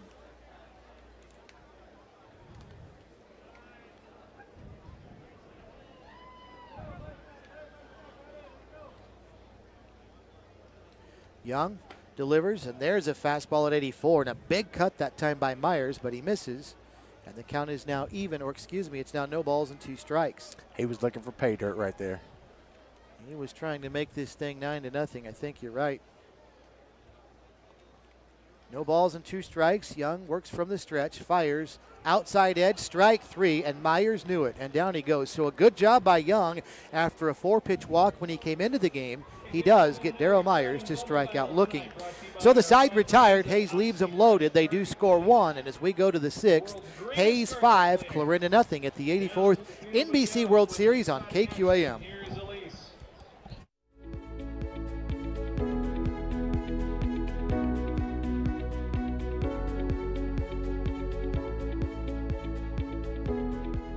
Kansas Gas Service delivers natural gas to many of the companies you know, ensuring they have the energy they need to grow and build strong communities, providing cost-effective, safe, and reliable natural gas for a better tomorrow today. Kansas Gas Service.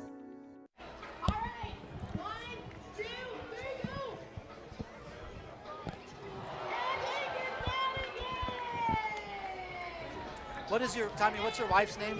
Heather. Huh? Heather. We'll ask Ashley if she knows Heather. You said she knows a lot of people at the West. Oh, I'm sure she does. If she's the bar manager? One of the service managers? Okay, yeah. If it is her and she's got a baby, I think it is at Showens. Last name starts with an S, maybe. It's a kind of weird, maybe if it is.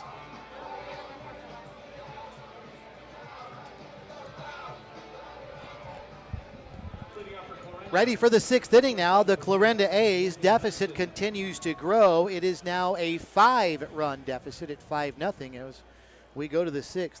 Logan Hudson will start off the 6th inning for Clarinda by sending one on the ground to short. R.J. Williams, a couple steps to his right, fires to first in time, a 6-3 putout. 1 pitch, 1 away here in the top of the 6th inning. Well, Tommy, if you're Tyler Blobster and the Larks, that's just what you want. Minimize Blobster's pitches. Exactly what I'm just thinking right there. Pitch to contact. Makes a great play. Jordan Maxson up to the plate now. He is 0 for 2. Pitch to Maxson, a fastball, and he's first pitch swinging as well. He fouls it back and out of play. 0-1. Only 3 hits in the game for the Clarinda A's, Tommy. It's not good when you're in the 6th inning and your error total matches your hit total, but that's what's happened to Clarinda tonight as the fastball's down and away. That 3 in the air column's obviously on the wrong side. Instead of being at 5-3, it's 5-0. Blobster ready and delivers the 1-1. This one is lifted right side to right field. Raspberry drifts to his right toward right center. Hauls in a lazy fly ball. And 2 up, 2 quick outs. Here's Shawn Bergeron. Bergeron will stay in the game, and that's the reason that Clarinda lists him as a pitcher / designated hitter, because they like his bat. And if he's taken out of the game as the pitcher, they can still use his stick, and he's up there now, apparently a pretty accomplished hitter. He'll check one out to second base, charging in Darrell Myers, and this is going to be a Good evening and welcome to Lawrence Dumont Stadium. I'm KSN Chief Meteorologist Lisa Teachman. Hang on to your hat. Those winds, they're not going anywhere anytime soon. They will still be out of the south anywhere between 10 to 20 miles per hour. Some gusts could be up to 30 this evening through the overnight. Temperatures this evening will back off a little bit in the lower 90s with mainly clear skies. And as the night continues, you'll notice more cloud cover will start to move in. That's because as we speak, storms are developing out in western Kansas. And while they are expected to weaken as they travel to the east overnight, we will see a few of those showers early tomorrow morning. Otherwise, when it comes to our temperatures tonight, it'll be mild at 70, still breezy, but then those winds will kick up out of the south, 15 to 25 tomorrow. Temperatures a few degrees cooler, only up to 92. Have a great evening.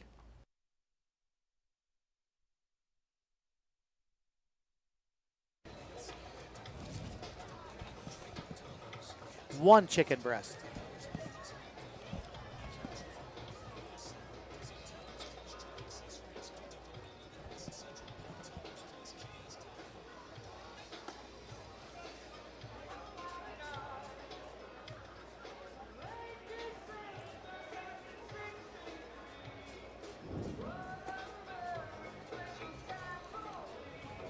Well, the Hayes Larks get another quick inning defensively, and they're right back up there now here in the bottom of the 6th inning with a chance to increase what already is a 5-0 lead. So the Larks will start the bottom of the 6th, and they will send to the plate first Ryan Randall, their leadoff hitter, then R.J. Williams and Wyatt Divis. So right at the very top, 1, 2, 3, and Randall's going to come to the plate with a 1-ball, no-strike count on him because Josh Young was not ready to throw when the 90-second timer expired between innings.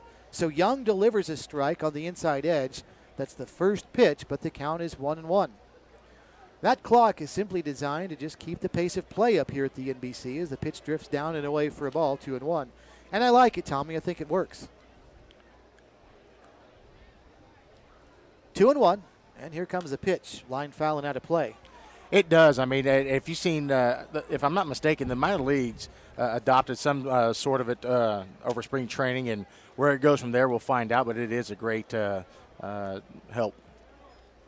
2-2, Young ready, and a slider that misses outside. That started outside, tailed in a little, but not far enough to catch the edge, and the count is now full at 3-2. Young, a quick worker, delivers fastball, hot shot up the middle and through for a base hit. Boy, that one tested the reflexes of Young, Tommy, as he reached down, but a little too quick for him to glove, and on into center field it went. Quickly. You may have a good fastball, but you better be pretty nimble as well. Because those comebackers can get back to you in a hurry, especially when the first bounce is off of AstroTurf. So the leadoff batter aboard after the second base hit of the game for Ryan Randall. He's on at first, and R.J. Williams will step in now. And Josh Young will work from the stretch and deliver. And a first pitch swing for Williams, who lifts one to left center field. Drifting to his right is Reed Bonner. And in left center, he'll haul in the lazy fly ball, and there's one away here in the bottom of the 6th inning. One more game tonight at 9:30. The Dodge City A's and the Seattle Studs will do battle tonight. Another team with a storied history here at the NBC, and they have a great following as well, the Seattle Studs. We'll have the 7 o'clock game tomorrow night, and that will be the San Diego Waves and the Cheney Diamond Dogs.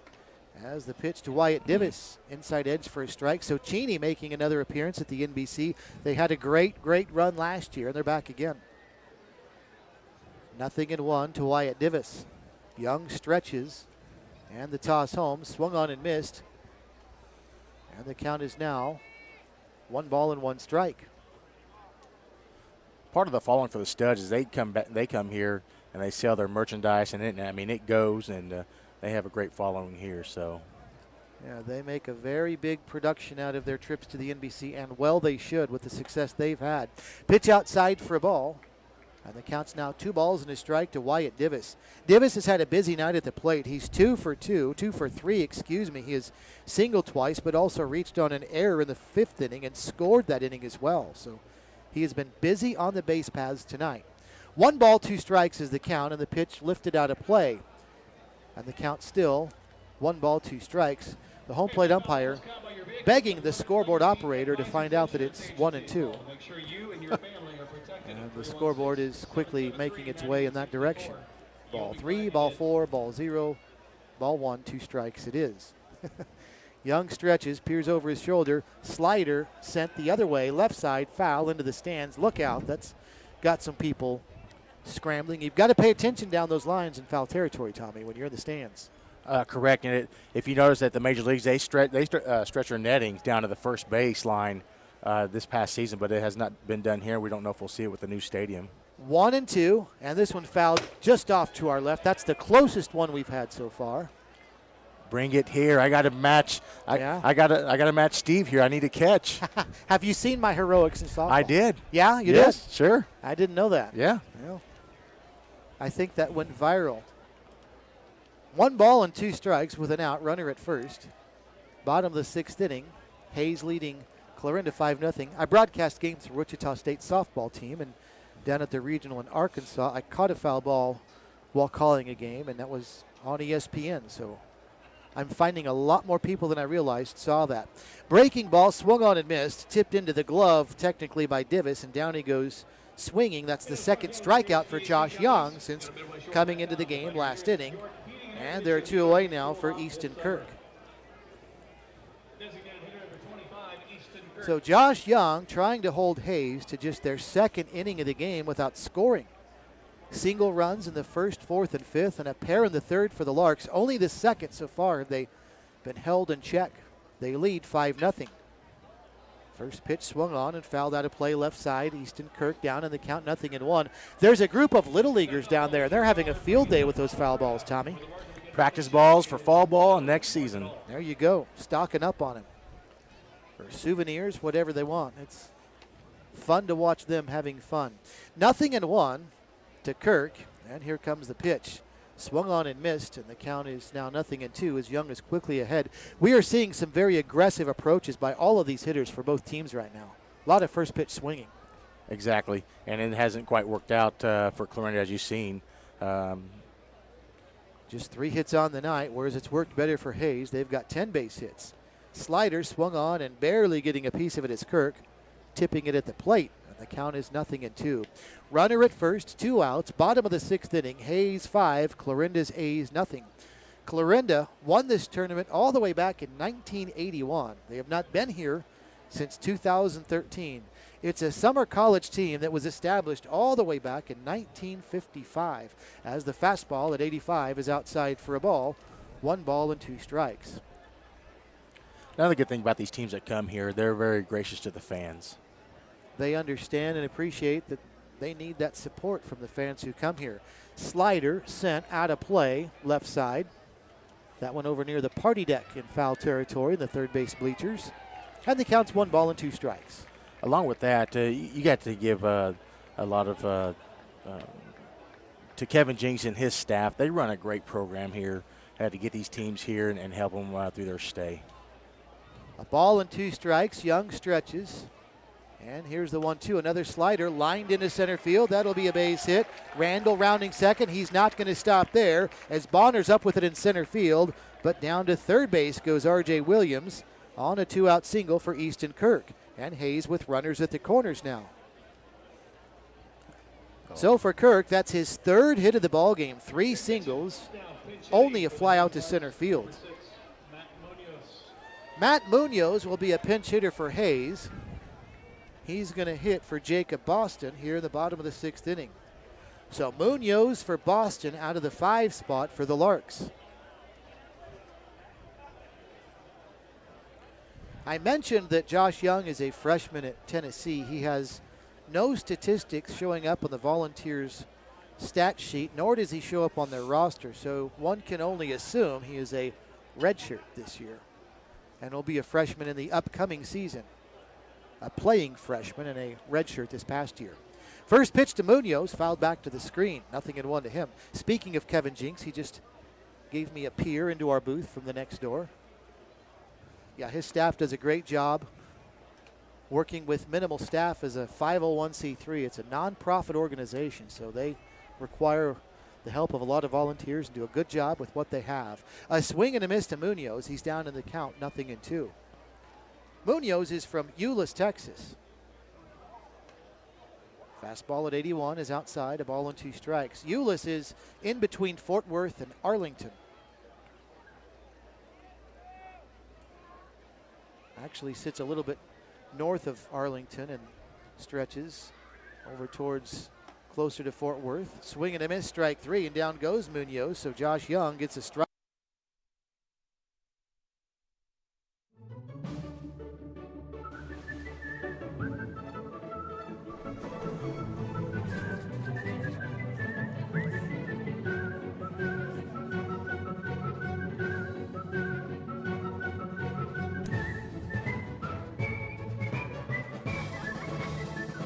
Make the most of every single moment. After the game, see what's happening at visitwichita.com.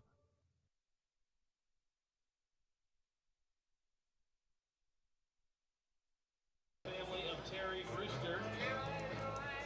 Listen up. The first 50 kids to the Hardball Cafe at this time will receive a free hot dog. The first 50 kids to the Hardball Cafe will receive a free hot dog. Please do not run and respect the safety of fans and personnel around you. Special thanks to the family of Terry Brewster for sponsoring our NBC World Series hot dog giveaway.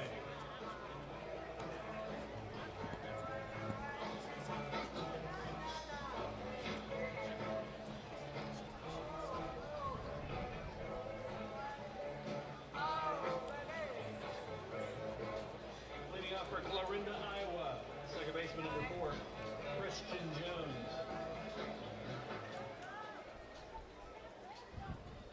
Seventh inning now. Christian Jones starts it off for the Clarinda A's. Down 5 still to the Hayes Larks, 5-0. And Christian Jones just fouled the first pitch off from Tyler Blobster. 0-1 to Jones. He'll be followed by McKay Williams and Spencer Jettestad. That's 5, 6, and 7 for the A's, trailing the Larks of Hayes 5-0.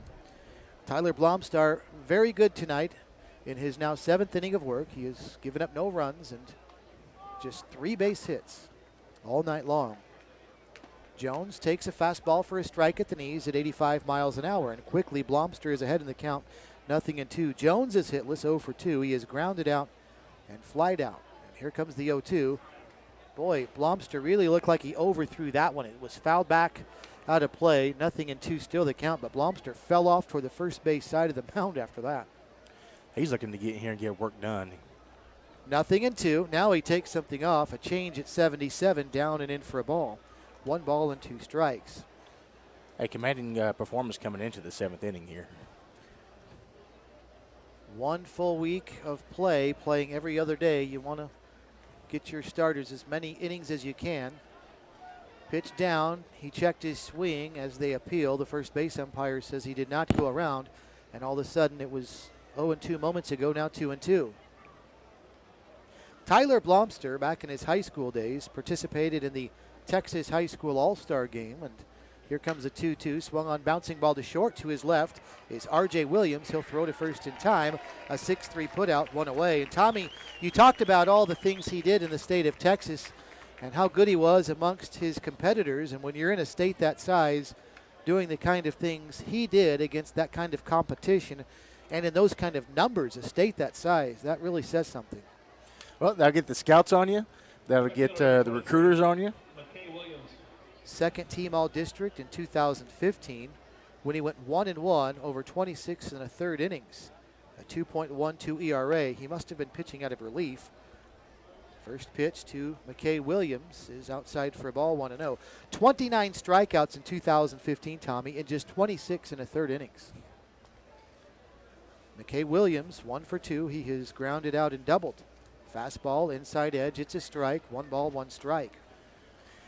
He's also a sharp guy. In high school, he was a member of the National Honor Society and an academic all-state in baseball.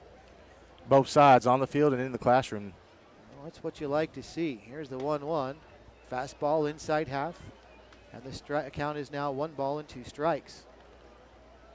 McKay Williams, a left-handed hitter, steps out of the box, reaches down, grabs some dirt. Now he's adjusting his batting gloves. Now his elbow padding, taps the bat on the plate, and he's ready again. Here goes the 1-2 pitch from Blobster to Williams, in tight for a ball. He's still staying around 86, 87 with his fastball. Hasn't really lost much yet. We've seen him hit as much as 90 tonight, but usually right around where he is now, 87 or so. Here's the 2-2 pitch. Took something off there, swung on and missed at 75, a changeup, and down goes Williams for out number 2. You could tell he took something off, and that really fooled Williams on that swing. He's got a really commanding presence, as I said before. I mean, he's a quick worker, and when he comes set, he's coming down at you. 7th strikeout of the game for Blobster. Here's Spencer Jettestad now. And Blobster delivers, and down and away for a ball. 1 ball and no strikes.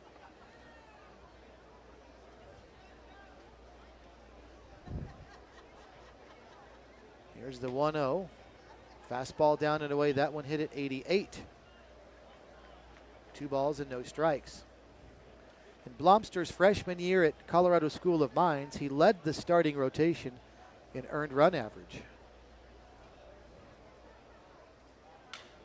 Broken bat, right side, ground ball to his left. Diving is going to be Myers. He's not going to get there. It'll head on into right field for a slow roller base hit.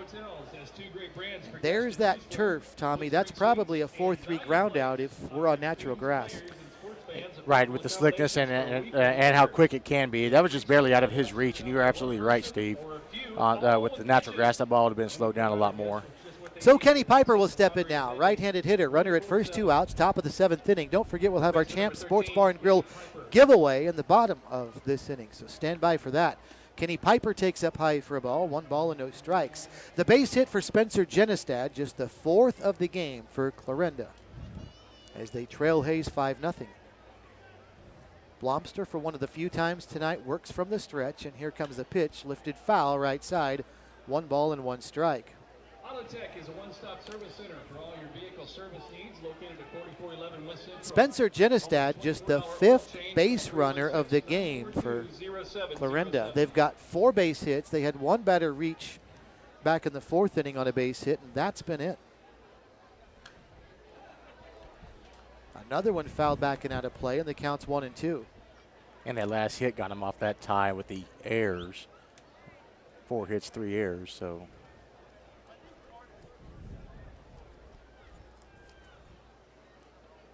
Through the stretch, Blobster again looks over his left shoulder a couple of times, tosses home, and a change at 78, stays inside, 2 balls and a strike. We've seen fastballs at around 78 or 80, but when he takes something off, it comes in at about 78. 3 balls, 2 strikes, 2 outs, runner at first will be moving. Well, he's not for some reason. Well, it's because the scoreboard was wrong, which has been a trend during this tournament. Now the count's full at 3-2 after that pitch was a ball. More often than not, getting the catcher's throwback than in the pitcher's pitch. Now the runner, Genestad, will be in motion with 3-2 and 2 outs. There he goes. Liner into left field. That'll be a base hit. Rounding second is Genestad. He'll stop there. Thought about going to third, but that ground ball to left field got back in rather quickly, and there's runners at first and second. If I'm tracking right, that's Blobster's 97th pitch, and we got some action started in the bullpen. Well, I'm sure he and the Larks would love for him to get through the 7th inning. In fact, time has been called, and the pitching coach for the Hayes Larks is out of the dugout on the third base side. They come talk to Tyler Blobster. Hey, don't forget you can get $50 off any electrical or plumbing service call at Faunastock. Call 943-HEAT, 943-HEAT, and they will give you $50 off your plumbing or electrical service call. Give the folks at Faunastock a call today. Also, our thanks to Taco Prano. They've got Taco Tuesday, 60-cent tacos, and also the Money Saver Combo at Taco Prano. Shire Graphics, Just Right Auto Repair, also among our sponsor, this 84th NBC World Series, and as well, Cherry Oaks Golf Course in Cheney.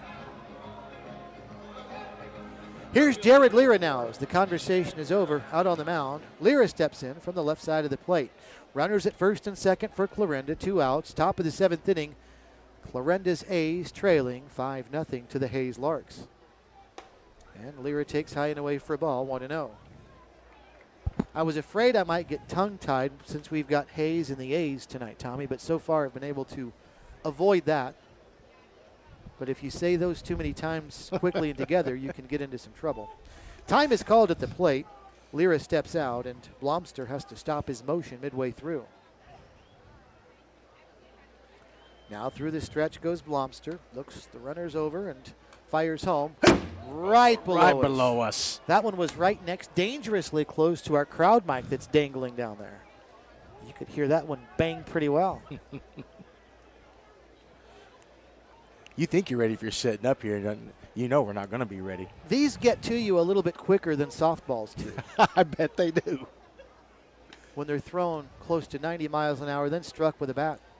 Pitch down and away for a ball. The count is 2 balls and a strike. That particular day, there was also a tall backstop behind home plate, so the trajectory of that one was very high.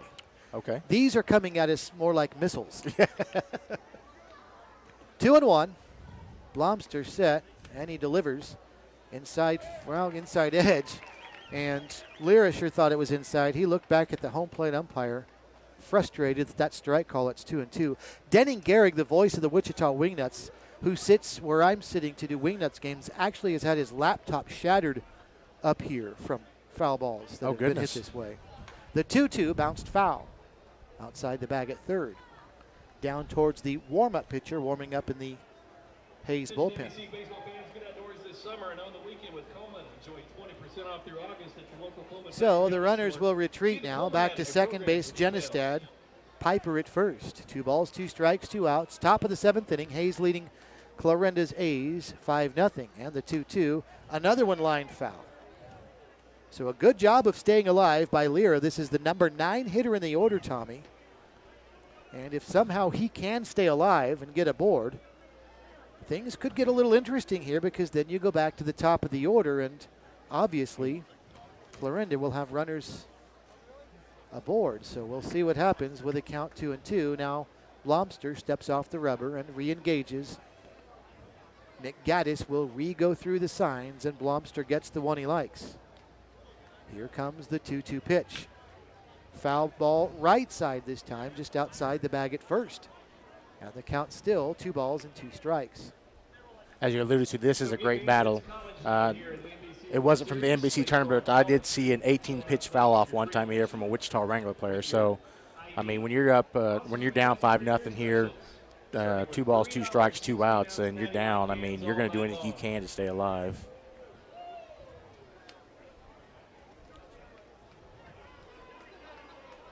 So we're set again, 2 balls and 2 strikes with 2 outs. As Blobster goes through the stretch, taking a long look in at Nick Gaddis. And here comes another 2-2 pitch, this one down in the dirt. Good stop again by Gaddis behind the plate as he blocked that one with his body, sliding to his left. And the count's full at 3-2. In the sense of a payoff pitch, he wants his pitch to pay off right here at 3-2 and 2 outs. Runners will be in motion with a full count and 2 away. They get their leads.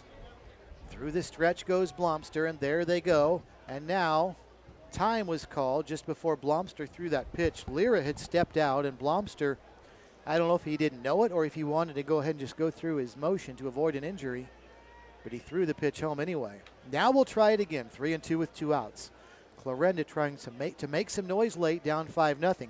The runners go, and the pitch, bouncing ball up the middle. Second baseman to his right, that's Myers. Throws across his body to first, not in time, and the runner will score from second base. Genestad comes all the way around from second base on an infield base hit and scores.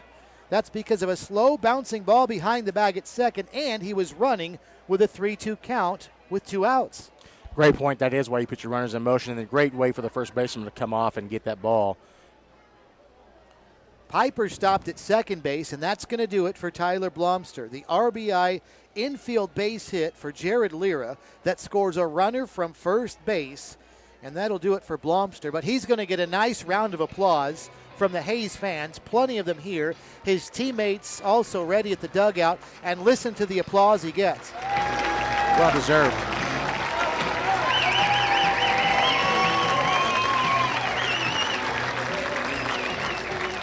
He takes his team 6 2/3 and has a 5-1 lead to his Larks as there's a pitching change being made. Timeout on the field. We'll take it to Clarinda batting here in the top of the 7th inning. The score is Hayes 5, Clarinda 1 at the 84th NBC World Series on the Big Talker KQAM.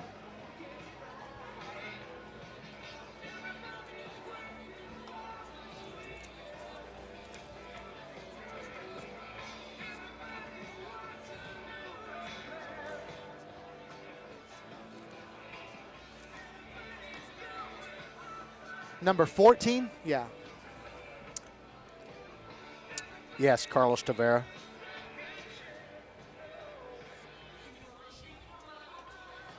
Yes. No.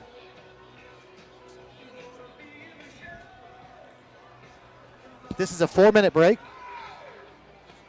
Oh, okay. Oh, a full minute. Okay. Okay, that's fine. Thank you. That's fine.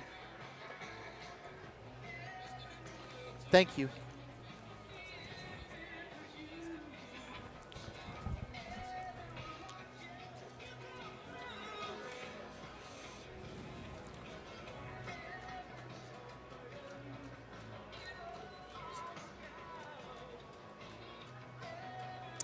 Carlos Tavera is the new pitcher for the Hayes Larks here in the top of the 7th inning, with his Larks leading the Clarinda A's by the score of 5-1. But the one run for Clarinda just scored this inning, and the A's hoping they're not through. So it'll be now for the Hayes Larks.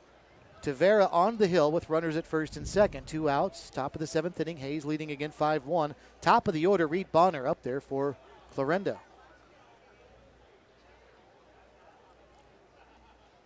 Tavera will go through this stretch, and the righty delivers. And at the knees, a strike, 0-1. Another player, Tommy, from the University of Texas, Arlington. Boy, the Hayes Larks have a good pipeline between there and UTA. They've got a pretty decent program down there. I mean, once you find one that'll work, you're going to get in that second one. 0-1. Tavera stretches, looks back at second, and a fastball inside. That at 91. And so Tavera is bringing the heat. And you heard that pop. He pitched in 14 1/3 innings this past season at UTA. 0-1 his record, no saves, but an 8.16 earned run average. But he can throw hard, and does here. The pitch fouled back to the screen. 1 ball and 2 strikes. The tying run for the Clarinda A's is now on deck. 2 on, 2 outs, top of the 7th inning. Hayes 5, Clarinda 1. That wind's picking back up as well. Out to left field, and yeah, if the A's can take advantage of that and get one over, we've got ourselves a ball game all of a sudden. Took something off, lifted behind the plate. Back to the backstop is going to be Gaddis, and he will run out of room. It lands probably about halfway between him and where we are. Onto the netting below us. 1 ball and 2 strikes to count. 4 more games tomorrow on the second day of championship week here at the NBC. And it'll start at 1 o'clock with the Colorado Black Bears and the Colorado Cyclones, one of the 2 teams, the Colorado Cyclones that is, that made it out of pool play in week 1. At 3:30, the San Diego Force and the National JUCO national team will do battle. 87-mile-an-hour fastball fouled back to the screen. It's 1-2.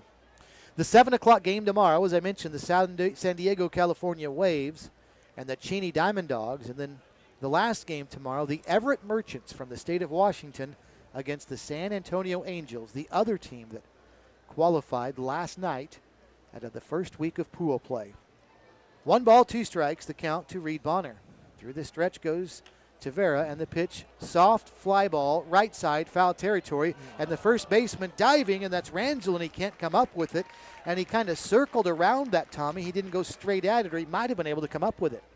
Nice attempt there, but he did. I mean, as you said, when it gets up in that wind, that ball's going to move. So the count's 1 ball and 2 strikes now to Reed Bonner. Bonner has not gotten a base hit tonight. He's 0 for 2. He has walked, but has struck out and grounded out.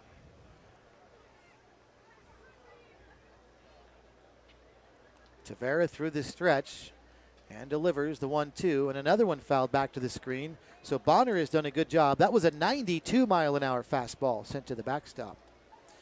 Well, how do you get to an 8.16 earned run average in just a few innings, 14 1/3? Well, here's one remedy, Tommy, for Tavera at UTA this past season. He struck out he struck out 10, but walked 16. There you go. That'll do it. Here's the 1-2. Slider swung on and missed. Pretty pitch. Boy, did he take a lot off that at 65, more than 20 miles an hour, slower than his fastball, and a swing and a miss for Bonner, and down he goes. So Clarinda gets on the board, but as we go to the 7th and the bottom half, they trail by 4. Hayes 5, Clarinda 1 at the 84th NBC World Series on the Big Talker, KQAM.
John Randall to lead off the bottom of the 7th inning for the Hayes Larks.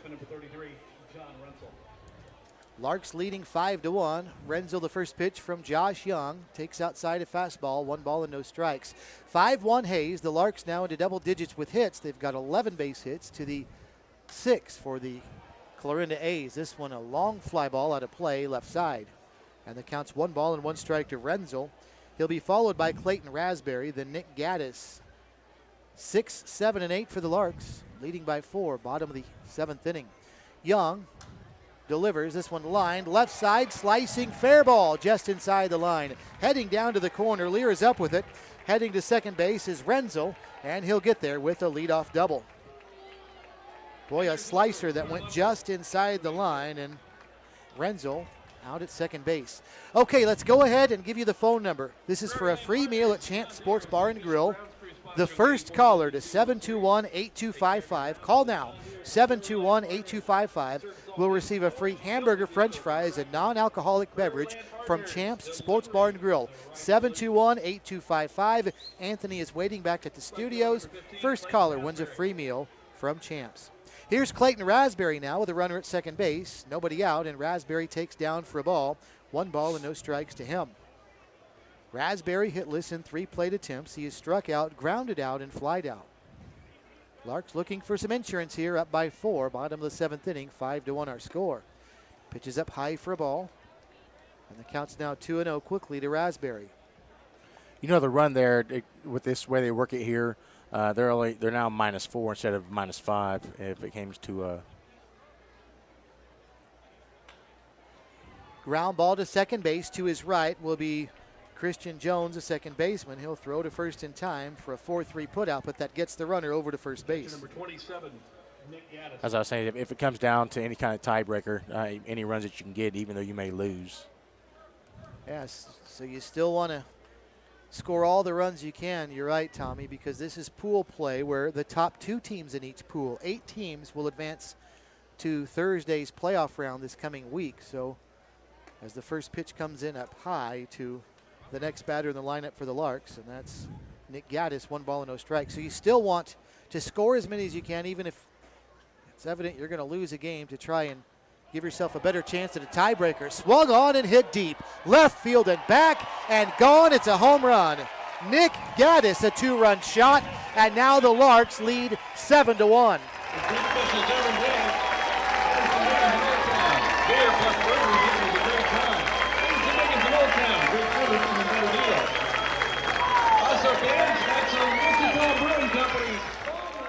The 13th hit of the game, a no-doubter, Tommy, down the line and left. That was actually the only question. Was it going to stay fair? He hit it. It went out quickly. It stayed fair, and here we are, 7-1. So the Larks up 6 as Gaddis gets 2 RBIs. And just when you thought maybe Clarinda was going to try to make a late inning surge, they've given up 2 here in the bottom of the inning. Now here's Darrell Myers. First home run we've seen tonight, giving Hayes their first 6-run lead of the night. Myers takes one outside, 2 balls and no strikes. As you heard the announcer, that is a foam run, so the fans are running for the beer stand. Very nice. Can somebody run and get me one? Pitch taken for a strike on the outside edge. It's 2-1. Sounds pretty good on a 80-degree night. Oh, you betcha. Myers is 1 for 3, 2 strikeouts. He's also singled. Big swing and a miss there. He was swinging for the fences.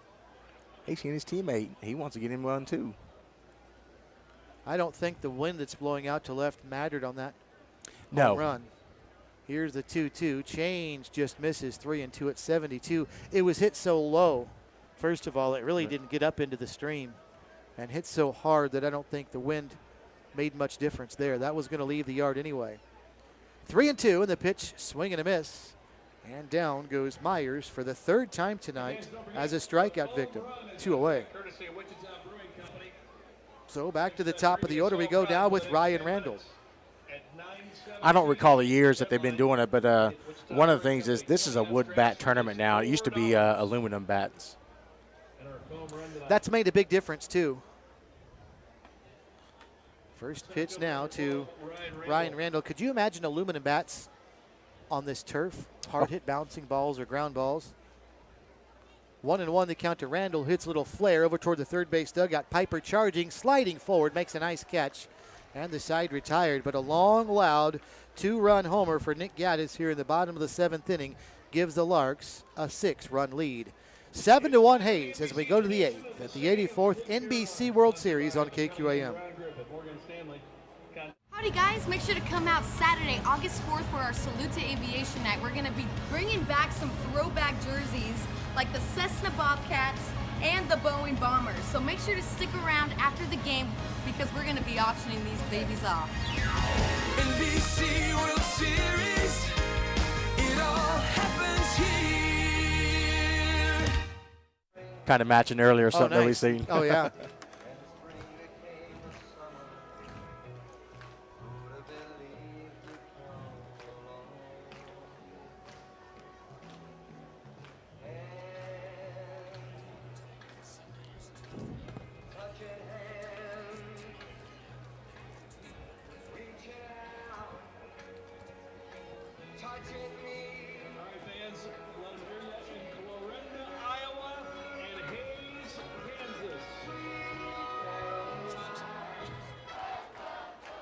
Have you heard Scott sing this?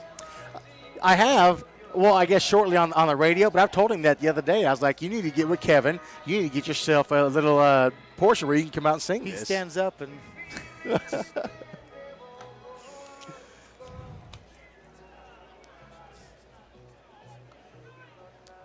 well, speak. For the Clarinda, Iowa A's, shortstop number 25, Logan Hudson.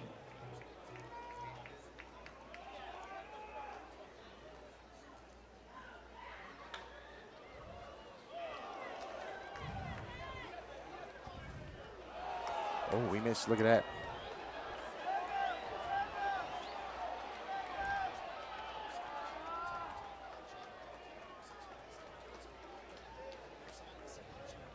Hey, you'll love our country. Country Inn and Suites. why does this break so long? Hot deluxe breakfast, indoor pool, fitness center. Open till midnight. He misplayed that. Rolled to the fence. Walking distance. Minutes from the field. Call Country Inn and Suites at 96 of Rock Road. 316-634-3900. Catcher number 30, Jordan Maxson. We've already started the top of the 8th inning, and with a little bit of fireworks as Logan Hudson's led off the 8th with a triple for the Clarinda A's. So the A's have a runner at third, nobody out.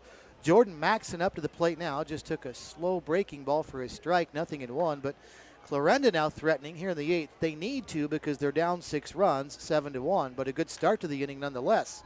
As Jordan Maxson fouls the next pitch back and out of play.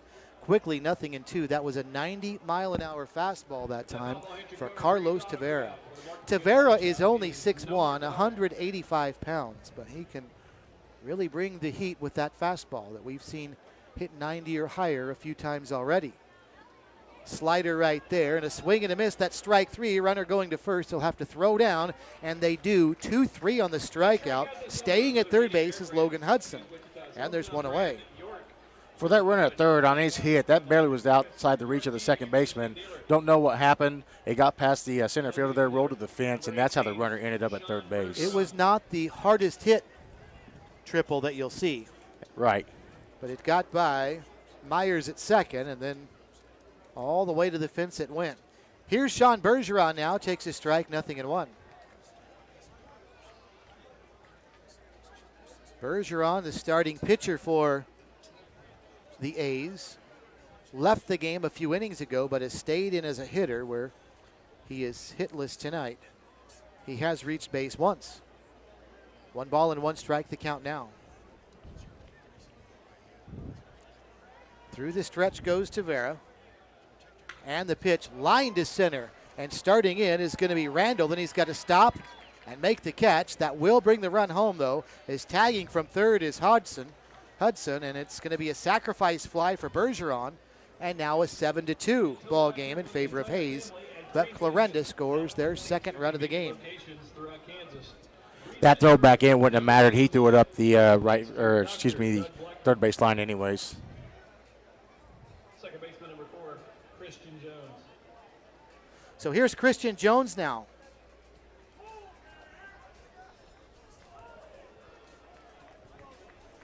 Jones steps in, takes the first pitch. It's a strike, 0-1.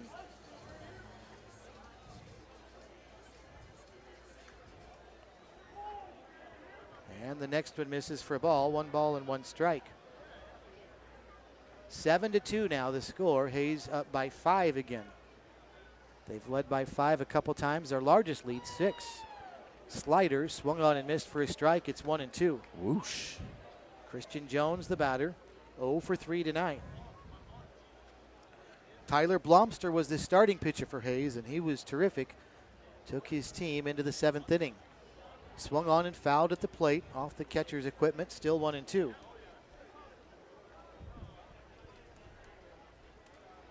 We've got a winner in our Champs Sports Bar and Grill giveaway, and this is what we like to see. Here comes the pitch now, 1-2 to Jones. Swung on and missed, strike 3, and we'll tell you about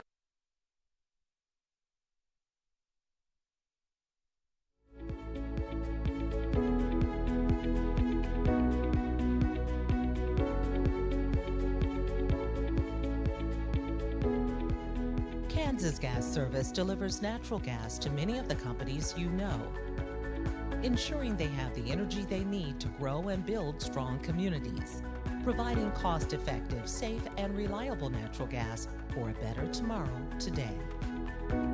Kansas Gas Service.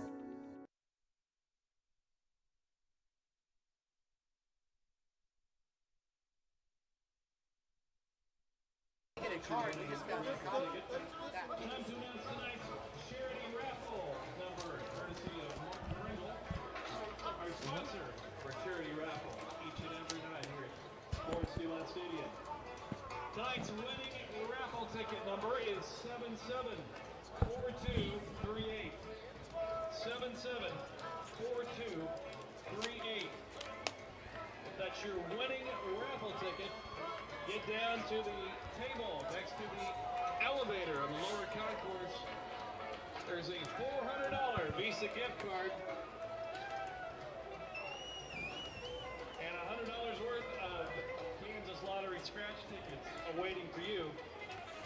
to the bottom of the 8th we go. The Hayes Larks 7 and the Clarinda A's 2. As the Larks come to the plate, and R.J. Williams will start it off for Hayes. Williams, Wyatt Divis, and Easton Kirk, the 2, 3, and 4 hitters, with Hayes leading by 5. And the first pitch down low for a ball. 1 ball and no strikes. As Josh Young out there again for the Clarinda A's. We've got a winner in our Champs Sports Bar and Grill giveaway. And Tommy, it's actually somebody from Phoenix, Arizona. Oh, well. The 1-0 pitch and a strike in there for a strike. It's 1-1. Georgia, Ginger, I hope I pronounced the last name right, Pottinger, out of Phoenix, is our winner. Here's the 1-1, fastball outside edge. It's a strike, 1-2. She's watching on YouTube. Of course, the NBC World Series has their own YouTube live stream, and for our games, they take our audio and put it with the YouTube video. Slider swung on and missed. 1-2. Congratulations. So Ginger is listening in Phoenix. Her son, and I don't know who it is, plays for the Hayes Larks, and so she's coming to town this weekend to watch her son play. So outstanding. She's going to come by the station, I would assume, and Anthony gave her instructions on that. Pick up her pass and head out to Champs Sports Bar and Grill and win a free meal. That is a great burger, Ginger. You will not be disappointed. 2 balls, 2 strikes to count to R.J. Williams. Now a slider lifted shallow right field. Second baseman Christian Jones out a few steps, camps under it and makes the catch, and there's 1 away. So congratulations, Ginger. And thanks for tuning in. We'll look forward to seeing you not only here, but at Champs Sports Bar and Grill this weekend. And let the folks at Champs know how you got your voucher as well. They'll be happy to hear it. Here's Wyatt Divis now, the third baseman. Had a busy night offensively. A couple of base hits. He's reached on an error as well and scored 2 times tonight. Left-handed hitter takes a fastball on the outside edge. 87 miles an hour from Josh Young. It's a strike, 0-1. 7 runs, 13 hits for the Larks. 2 runs, 7 hits for the Clarinda A's, who have also committed 3 errors. 85 miles an hour and misses outside by Young, 1-1.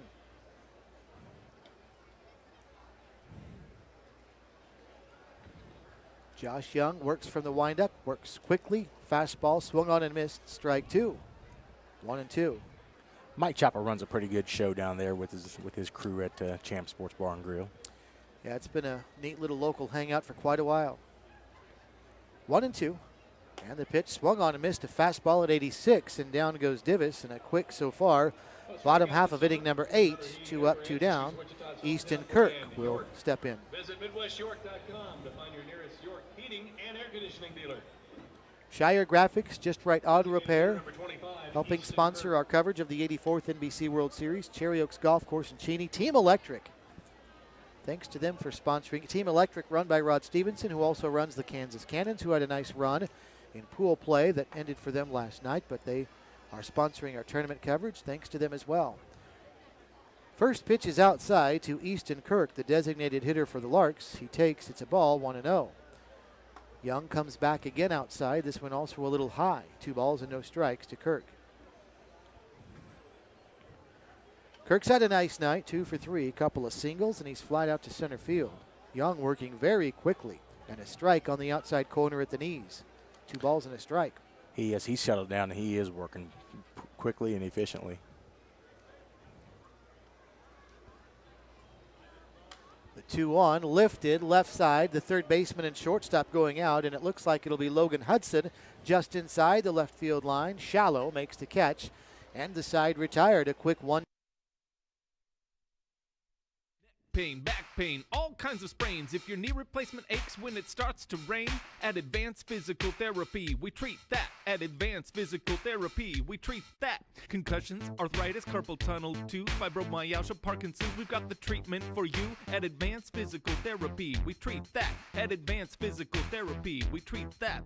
One-on-one sessions with a personal touch. Ask our thousands of patients why they love us so much. At Advanced Physical Therapy, we treat that. At Advanced Physical Therapy, we treat that.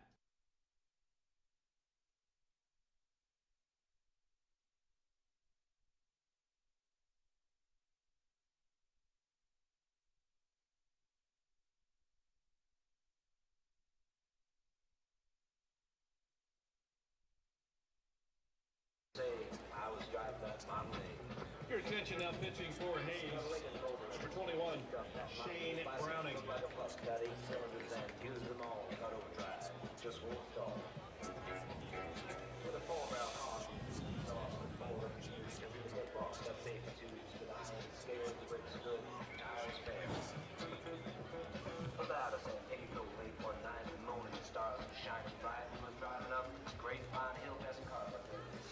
Well, the Hayes Larks have brought Shane Browning on to finish things off. Hopefully they feel like they are.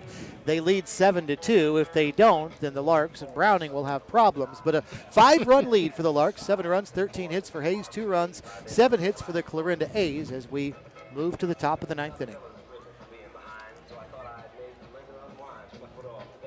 And Browning will deal with the 6, 7, and 8 hitters in the order for the A's, starting with Mackie Williams, the right fielder, then Spencer Genestad and Kenny Piper. Browning is from Lubbock, Texas. Of course, that's the home to Texas Tech, but he went down to San Angelo to the south to play college baseball. Out on the Western Plains is Lubbock. Yes. Used to live down that way. In 2017, Browning had a pretty busy season. He pitched in 47 2/3 innings. First pitch here to McKay Williams is a ball, 1 ball and no strikes. And in 2017, Tommy, he had a nice 2.83 earned run average in 47 2/3. That's keeping him in check. Right-handed pitcher, pretty good size. Boy, we're seeing a lot of pitchers in this tournament with good size. Pitch in tight for a ball, 2 balls and no strikes. 6'1", 210.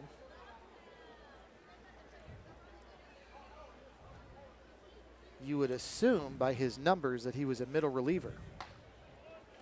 2-0 pitch taken on the outside edge. It's a strike, 2-1. 47 2/3 innings, Tommy. But a record of 1-2 with no saves. Usually those are middle relievers who don't fare in a whole lot of decisions, don't get any saves. Sounds like he didn't do much holding either. Pitch is down for a ball, and the count's now 2 balls and a strike. 2-1 to the left-handed hitter. 7-2 our score. Hayes leading the Clarinda A's, who are down to their final 3 outs. This will help keep their hopes alive. A leadoff walk to McKay Williams. So he will head down to first base for Spencer Genestad.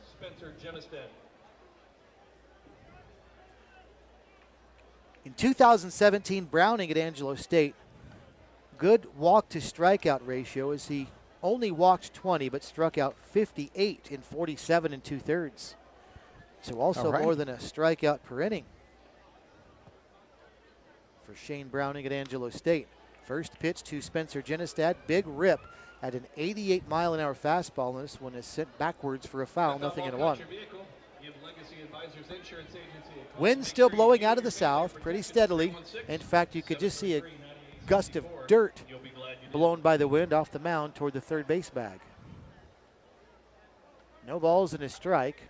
Through the stretch goes Browning, and he'll deliver.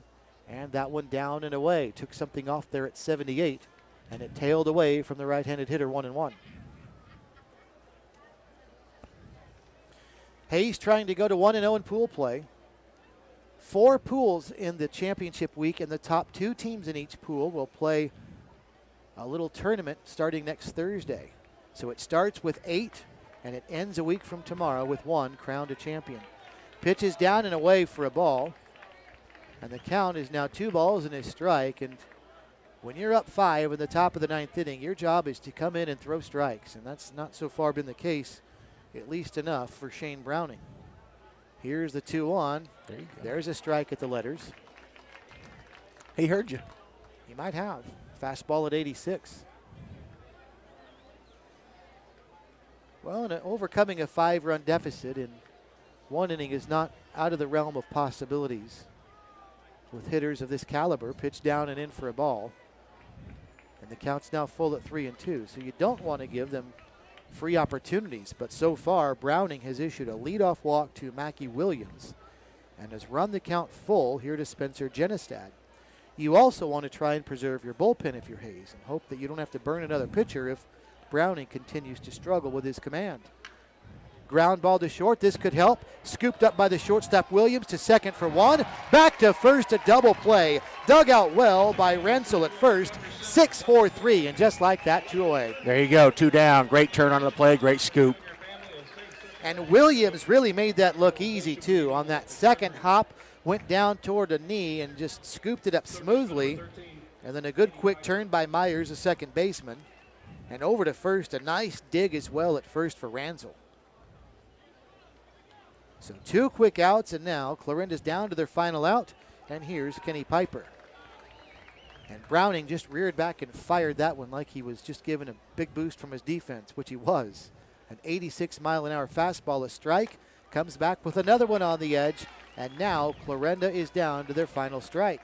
Steve, you might be the pitcher whisperer.